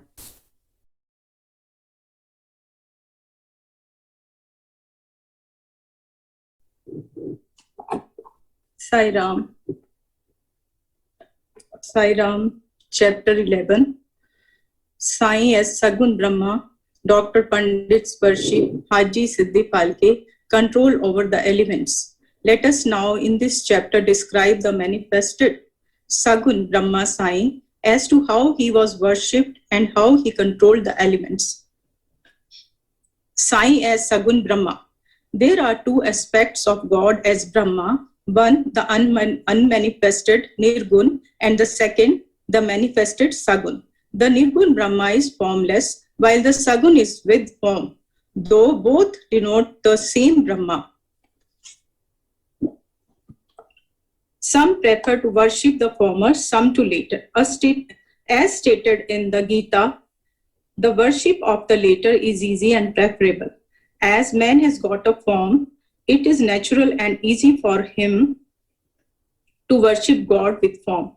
Our love and devotion do not dwell unless we worship Sagun Brahma or a certain period of time. And as we advance, it leads us to the worship of Nirgun Brahma. So let us start with Sagun worship. Image, altar, fire, light, sun, water, Brahma are the 7 objects of worship. But Sadguru is better than all these. Let us on this occasion bring to our mind the form of Sai, who was non-attachment incarnate, and who was a resting place for his devotees. Our faith in his words is the asan, and our sankalpa, determination to accomplish the puja, is the abandonment of all our desires. Some say that Sai was a Bhagavad Bhakta. Others say he was a Mahabhakta. But to us, he is God incarnate. He was never forgiving, never irritable, straight, soft, tolerant, and content beyond comparison. Though he looked embodied, he was really disembodied, emotionless, unattached, and internally free. The Ganges on its way to the sea cools and refreshes the creatures affected with heat, gives life to the crops and trees, and quenches the thirst of many. Similarly, saints like Sai, while they live their own, give solace and comfort to all. Lord Krishna has said that the saint is my soul, my living image. I am he, or he is my pure form. This is described Shakti or power of God, known as pure existence and knowledge and bliss. Incarnated in the form of Sai in Shirdi, the Shruti describes Brahma as pure bliss. This we read or hear daily in the books, but the devout people experience the Brahma or bliss in Shirdi. Baba, the sport of all, required no prop from anybody. He always used a piece of sackcloth for his seat, which was covered with a small mattress by his bhaktas and had a bolster placed by them, rest as his back. Baba respected the feeling of devotees and allowed them to worship him as they liked. Some waved chamar or fans before him, some played on musical instruments, some washed his hands and feet, some other applied scent and chandan, some gave betel nut with the leaves, and some others offered Naivedya. Though he looked like living in Shirdi, he was present everywhere. This all-pervasiveness of his was daily experienced by his devotees. Our humble prostration to this all-pervasive Sadguru. Dr. Pandit's worship. One Dr. Pandit, a friend of Tatya Sahib Nulkar, once came to Shirdi for Baba's darshan. After saluting Baba, he sat in the masjid for some time. Baba asked him to go to Dada Bhatt Kelkar he went to Dada Bhatt, by whom he was well received. Then Dada Bhatt left his house for puja and Dr. Pandit accompanied him. Dada Bhatt worshipped Baba. Nobody until then dared to apply sandal paste to Baba's forehead. Only Mahalsabdi used to apply it to his neck. But this simple-hearted Dr. Pandit took Dada Bhatt's dish containing puja material and taking sandal paste out of it drew a tripon, that is 3 horizontal lines on Baba's forehead. To the surprise of all, Baba kept silent, not uttering a single word. Then Dada Bhatt that evening asked Baba, "How is it that, though you object to the sandal paste being applied by others to your forehead, you allowed Dr. Pandit to do so?" Baba replied that Dr. Pandit believed him to be the same as his Guru, Raghunath Maharaj and of Bhupeshwar, known as Kaka Purane, and he applied the paste to his forehead as he was doing to his Guru. Hence, he could not object. On inquiry, Dr. Pandit told Dada Bhatt that he took Baba as his Guru Kaka Purani and realized him as the same. Hence, he marked the tripund on Baba's forehead as he did on his Gurus. Though Baba allowed devotees to worship him as they pleased, still sometimes he acted in a strange way. Sometimes he threw away the puja dish and was incarnate. Then who could approach him?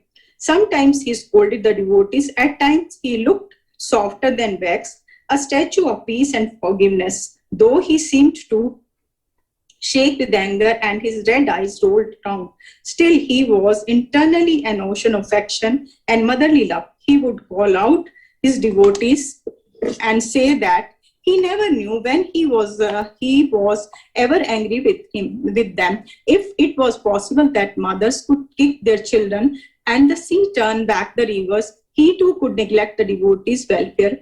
That he The slave of his devotees always stood by them and responded to them whenever they called upon him, and that he always longed for their love. Haji Siddiq Palke. There was no knowing as to when Baba would accept a devotee. That depend on his will. Siddiq Palke's story is to the point. One Mohammedan gentleman by name Shirdi Sai of Kalyan, after making pilgrimage to Makkah and Medina, came to Shirdi. He lived in the Chawdi, facing north, and sat in the open courtyard of the masjid. For 9 months, Baba ignored him and did not allow him to step into the masjid. Palke felt disconsolate and did not know what to do. Somebody advised him not to be disappointed but to try to approach Baba through Shama, a close and intimate devotee of Baba. He told him that as they approached the Lord Shiva through his servant and devoted Nandi, so should Baba be approached through Shama. Palke liked the idea and implored Shama to intercede for him. Shama agreed and on a convenient occasion spoke to Baba about him. Thus, Baba, why don't you allow the old Haji to step into the masjid? Why so many devotees freely come and go after taking your darshan? Why not bless him once? Baba replied, Shama, you are immature to understand things. If Fakir does not allow, what can I do? Without his grace, who will climb into the masjid? Well, go to him and ask him whether he will come to the narrow footpath near the Babri well. Shama went and returned with an affirmative answer. Again, Baba said to Shama, ask him whether he is willing to pay me the sum of rupees 40,000 in 4 installments. Shama went and returned with the answer that he was willing to pay even 40 lakhs. Again, Baba said to Shama, we are going to cut a goat in the masjid, so ask him whether he would like to have its meat, haunch or testicles or of the goat. Shama returned with the answer that the Haji would be happy to receive a small crumb of Baba's kolamba mud pot. Hearing this, Baba got excited and with his hands threw away the earthen jars and kulamba and straightway advanced to the Haji and lifting his kafni up in the arms said, why do you brag and pose yourself as an old Haji? Do you read Quran like this? And you like this? You are proud of your pilgrimage to Makkah, but you do not know me. Being thus scolded, the Haji was confounded. But then Baba went back to the masjid, purchased a basket of mangoes and sent them to the Haji. Then again, Baba went to the Haji and taking out rupees 55 from his pocket, gave them in Haji's hand. Henceforth, Baba loved the Haji, invited him for meals, and the Haji thereafter came into the masjid whenever he liked. Baba gave him at times some rupees, and thus the Haji was enrolled in Baba's darbar. Baba's control over the elements. We shall close this chapter after describing 2 incidents showing Baba's control over the elements. Number 1, once at the evening time, there was a terrible storm at Shirdi. The sky was overcast with thick black clouds. Winds began to blow with great force. Clouds rolled and lightning began to flash, and rains started pouring in torrents.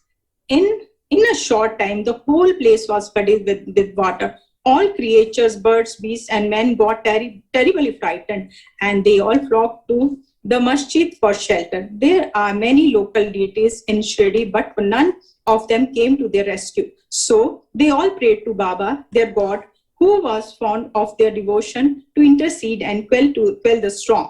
Baba was much moved. He came out and standing at the edge of the masjid addressed the storm in a loud and thunderous voice. Stop your fury and be calm. In a few minutes, the rain subsided.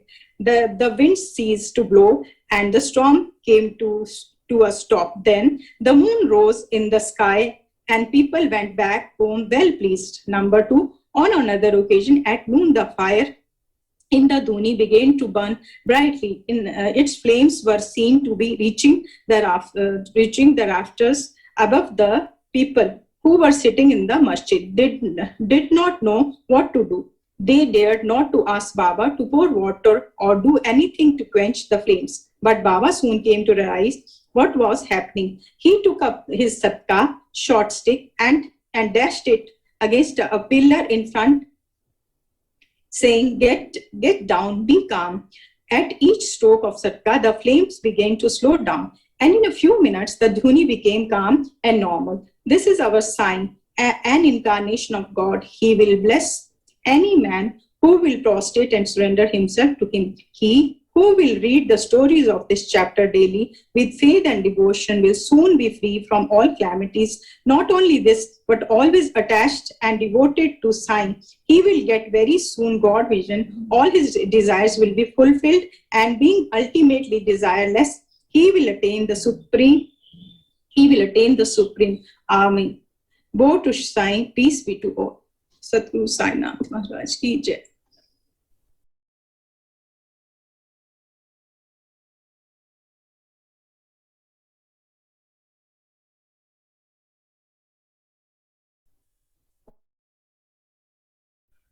From chapter 12.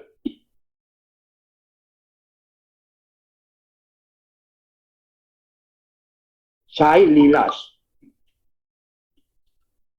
Experience of certain devotees. Kaka Mahajani, Dumal leader, Mrs. Nemonkar, Mule Shastri, and finally doctor. Now, let us see in this chapter how devotees were received and treated by our Baba. Saint's mission. We have seen before that the purpose or object of divine incarnation is to protect the good and destroy the wicked. But the mission of the saints is quite different. To them, the good and the wicked are one and the same. First, they feel for the evildoers and set them on the right path. They are the Agasti to destroy the Bhavasagar, the ocean of early existence, or they are the sun to destroy the darkness of ignorance. The Lord Sai, God, dwells in the saints. The Lord God dwells in the saints. In fact, they are not different from Him. Our Sai is one of these who incarnated for the welfare of the devotees. Supreme in knowledge and surrounded with divine lustre, He loved all beings equally. He was unattached. Foes and friends and kings and paupers were one and the same to Him. Here His prowess. For the sake of devotees, He spent His stock of merits and was even ever alert to help them. But the devotees could never approach Him unless He meant to receive them. If their turn did not come, Baba did not remember them, and His Leelas, divine play, could not reach their ears. Then how could they think of seeing Him?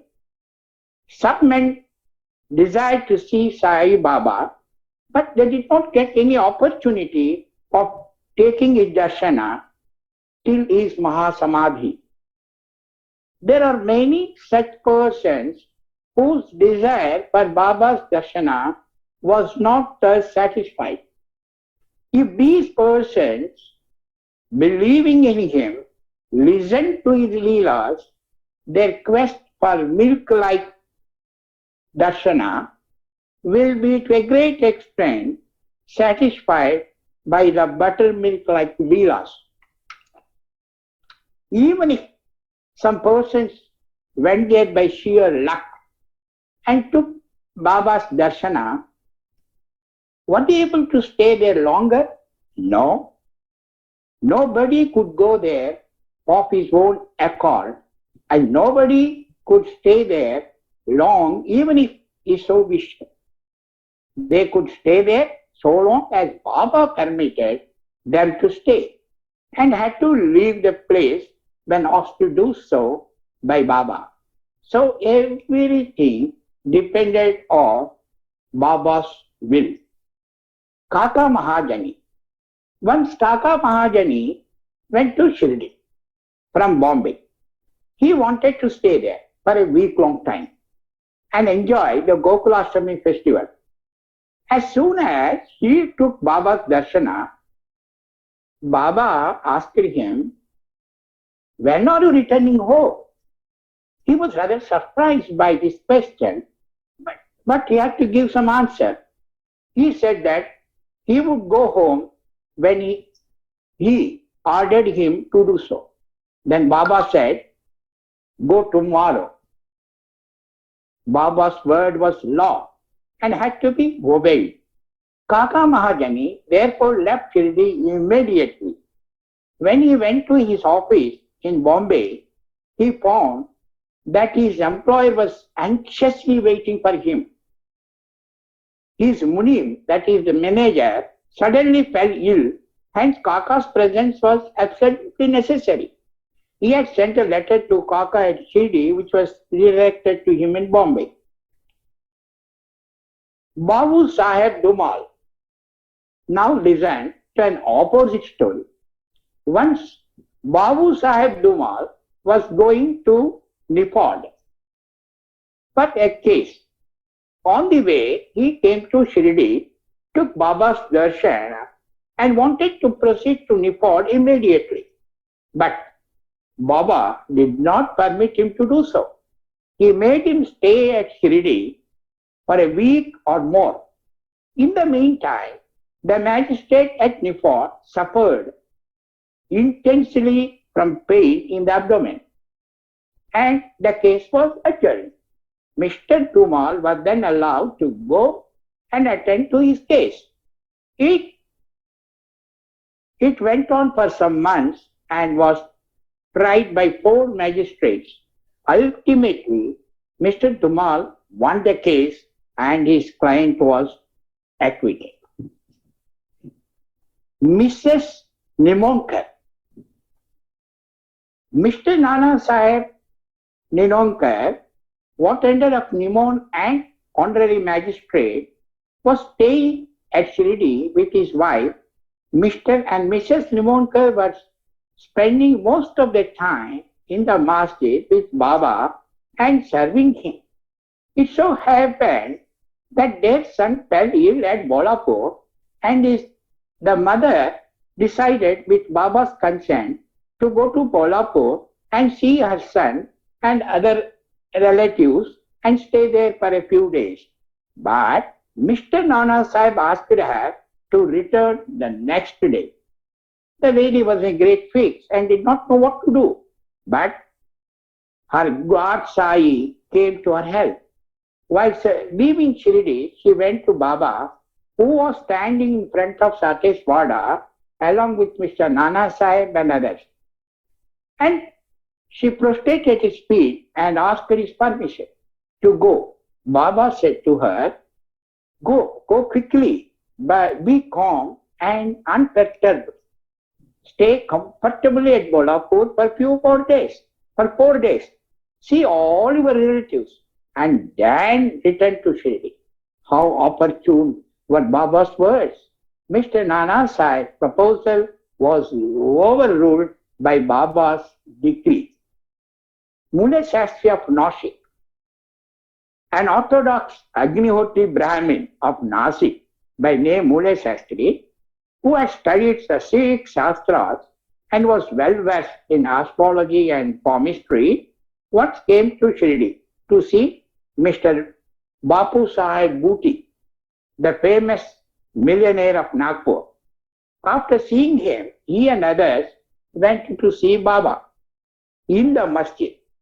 Baba bought various fruits and other things from vendors with his own money and distributed them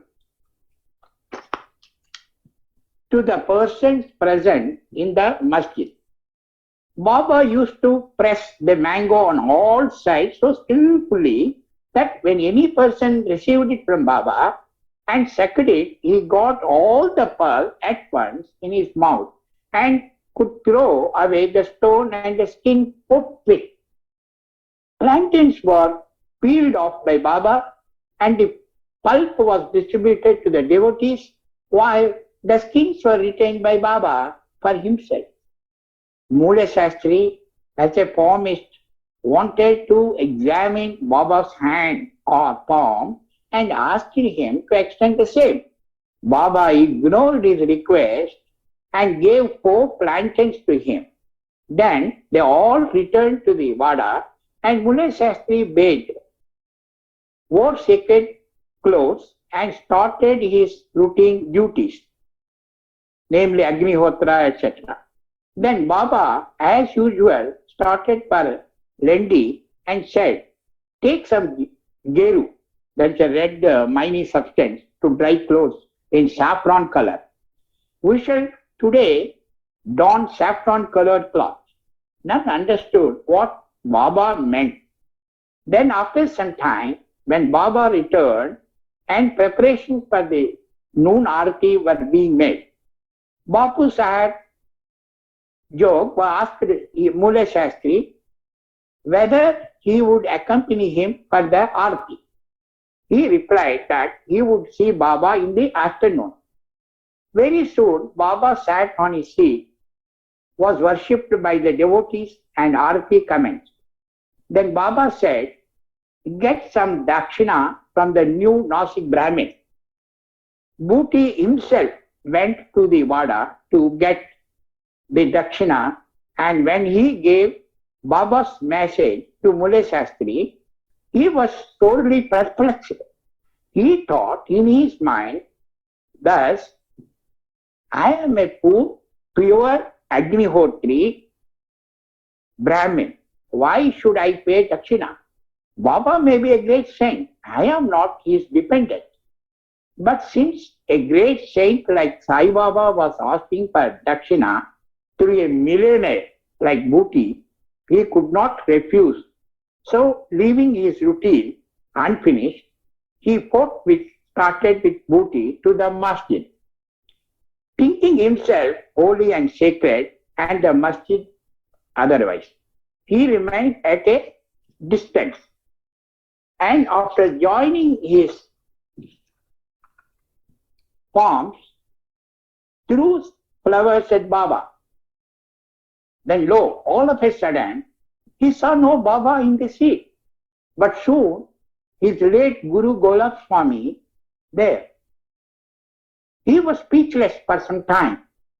He pinched himself and thought again, but could not reconcile the fact of his late Guru Golab being in the masjid. Ultimately, leaving up all doubts, he went up, fell at his Guru's feet, and then getting up, stood there with folded hands. Other people sang Baba's Arti while Mule Shastri chanted loudly his Guru's name. Then, casting off all pride of caste and ideas about sacredness, he fell flat at his Guru's feet and closed his eyes. When he got up and opened his eyes, he saw Baba asking for dakshina. Seeing Baba's blissful form and his inconceivable power, Mule Shastri forgot himself. He was extremely pleased. His eyes were full of tears of joy. He again saluted Baba and gave the dakshina. He said that his doubt was removed and that he saw his own Guru. On seeing this wonderful Leela, divine play of Baba, all the people, including Mule Shastri, were much moved, and they realized the meaning of Baba's words, bring Genu, we shall don saffron colored garment. Such is the wonderful Leela of Baba. A doctor. Once a Mamasdar came to Shirdi with a doctor friend of his. The doctor said that his deity was Rama and that he would not bow before a Mohammedan, and so he was unwilling to go to Shirdi. The Mamasdar replied that nobody would press him to make a vow, would ask him to do so. So if he doesn't want to, he need not do so. So he should come and give the pleasure of his company. Accordingly, they came to Shirdi and went to the masjid for Baba's darshana. All were wonderstruck to see the doctor going ahead and saluting Baba. They asked him how he forgot his own resolve and bowed before a Mussalman. Then the doctor replied that he saw his beloved deity Rama on the seat and he therefore prostrated himself before him. Then as he was saying this, he saw Sai Baba there again. Being dismayed, he said, "It is a dream. How he could be a Mohammedan? He is a great yoga sampanna, full of yoga avatar." Next day, he made a vow and began to fast. He absented himself from the masjid, resolving not to go there until Baba blessed him. 3 days passed, and on the 4th day, a close friend of his from Khandesh turned up, and with him he went to the masjid for Baba's darshana. After the salutation, Baba asked him whether anybody had gone to call him so that he had come. Hearing this vital question, the doctor was moved. The same night he was blessed by Baba and he experienced the bliss supreme in his sleep. Then he left for his town where he experienced the same state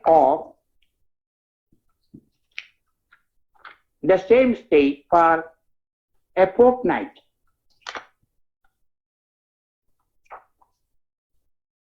Thus his devotion to Sai Baba increased manifold.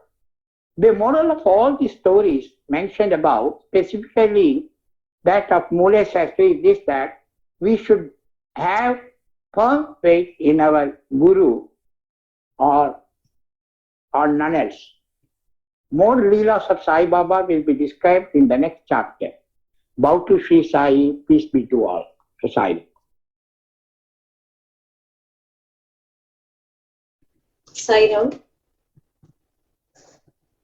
Sai रहम नजर करना, बच्चों का पालन करना, साई रहम नजर करना, बच्चों का पालन करना, जाना तुम्हारी जगत का सारा, सब ही झूठ जमाना, जाना तुम्हारी जगत का सारा, सब ही झूठ जमाना, साई रहम नजर करना, बच्चों का पालन करना, मैं अंधा हूँ बंदा आपका, मुझसे प्रभु दिखलाना, मैं अंधा हूँ बंदा आपका, मुझसे प्रभु दिखलाना, साई रहम नजर करना, बच्चों का पालन करना, दास गणों कहे अब क्या बोलूं, थक गई मेरी रसना, दास गणों कहे अब क्या बोलूं, थक गई मेरी रसना, साई रहम नजर करना, बच्चों का पालन करना, साई रहम नजर करना, बच्चों का पालन करना।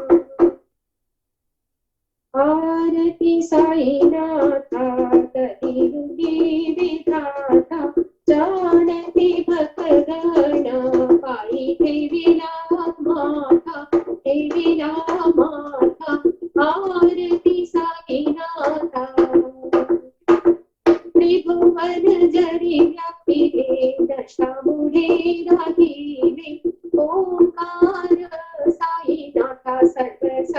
संकटी तारणे, संकटी तारणे, आरती साईनाथा. नाही राम रूप इथे झाले एक रूप, अगाध वसी लीला, मोक्ष विधे आपोआप, विधे आपोआप, आरती साईनाथा. फकीर दिसती जरी सर्वज्ञानी अवतारी, मौली परब्रह्म सत्य मायेची धारी, मायेची धारी, आरती साईनाथा. घालीन लोटा गणवंती चरणा, डोळ्याने पाहिन रूप तुझे, प्रेमे आलिंगन आनंदे पूजिन भावे उमाळीन म्हणे नमा. त्वमेव माता पिता त्वमेव, त्वमेव बन्धुश्च सखा त्वमेव, त्वमेव विद्या द्रविणं त्वमेव, त्वमेव सर्वं मम देव देव. कायेन वाचा मनसेन्द्रिये वा बुद्ध्यात्मना वा प्रकृति स्वभावात् करोमि यद्यत् सकलं परस्मै नारायणायेति समर्पयामि. अच्युतं केशवं रामनारायणं कृष्णदामोदरं वासुदेवं हरिं श्रीधरं माधवं गोपिकावल्लभं जानकी नायकं रामचन्द्रं भजे. हरे राम राम राम हरे हरे, हरे कृष्ण समस्त लोका सुखिनो भवन्तु. समस्त लोका साईराम. आरती साईनाथा कलियुगी विधाता, जानकी भक्तगण हे विरामा, हे विरामा. आरती साईनाथा. त्रिभुवन जरी व्यापिले दशामुळे राहिली, ओंकार साईनाथा सर्व संकटी तारणे, संकटी तारणे, आरती साईनाथा. रहीम राम रूप इथे झाले एक रूप, अगाध वसी लीला, मोक्ष मिळे आपोआप, मिळे आपोआप, आरती साईनाथा. फकीर दिसती जरी सर्वज्ञानी अवतारी, मौली परब्रह्म सत्य मायेची धरी, मायेची धरी, आरती साईनाथा. घालीन लोटा गणवंती चरणा, डोळ्याने पाहिन रूप तुझे, प्रेमे आलिंगन आनंदे पूजिन भावे उमाळीन म्हणे नमा. त्वमेव माता पिता त्वमेव, त्वमेव बन्धु सखा त्वमेव, त्वमेव विद्या द्रविणं त्वमेव, त्वमेव सर्वं मम देव देव. कायेन वाचा मनसेन्द्रिये वा बुद्ध्यात्मना वा प्रकृति स्वभावात् करोमि यद्यत् सकलं परस्मै नारायणायेति समर्पयामि.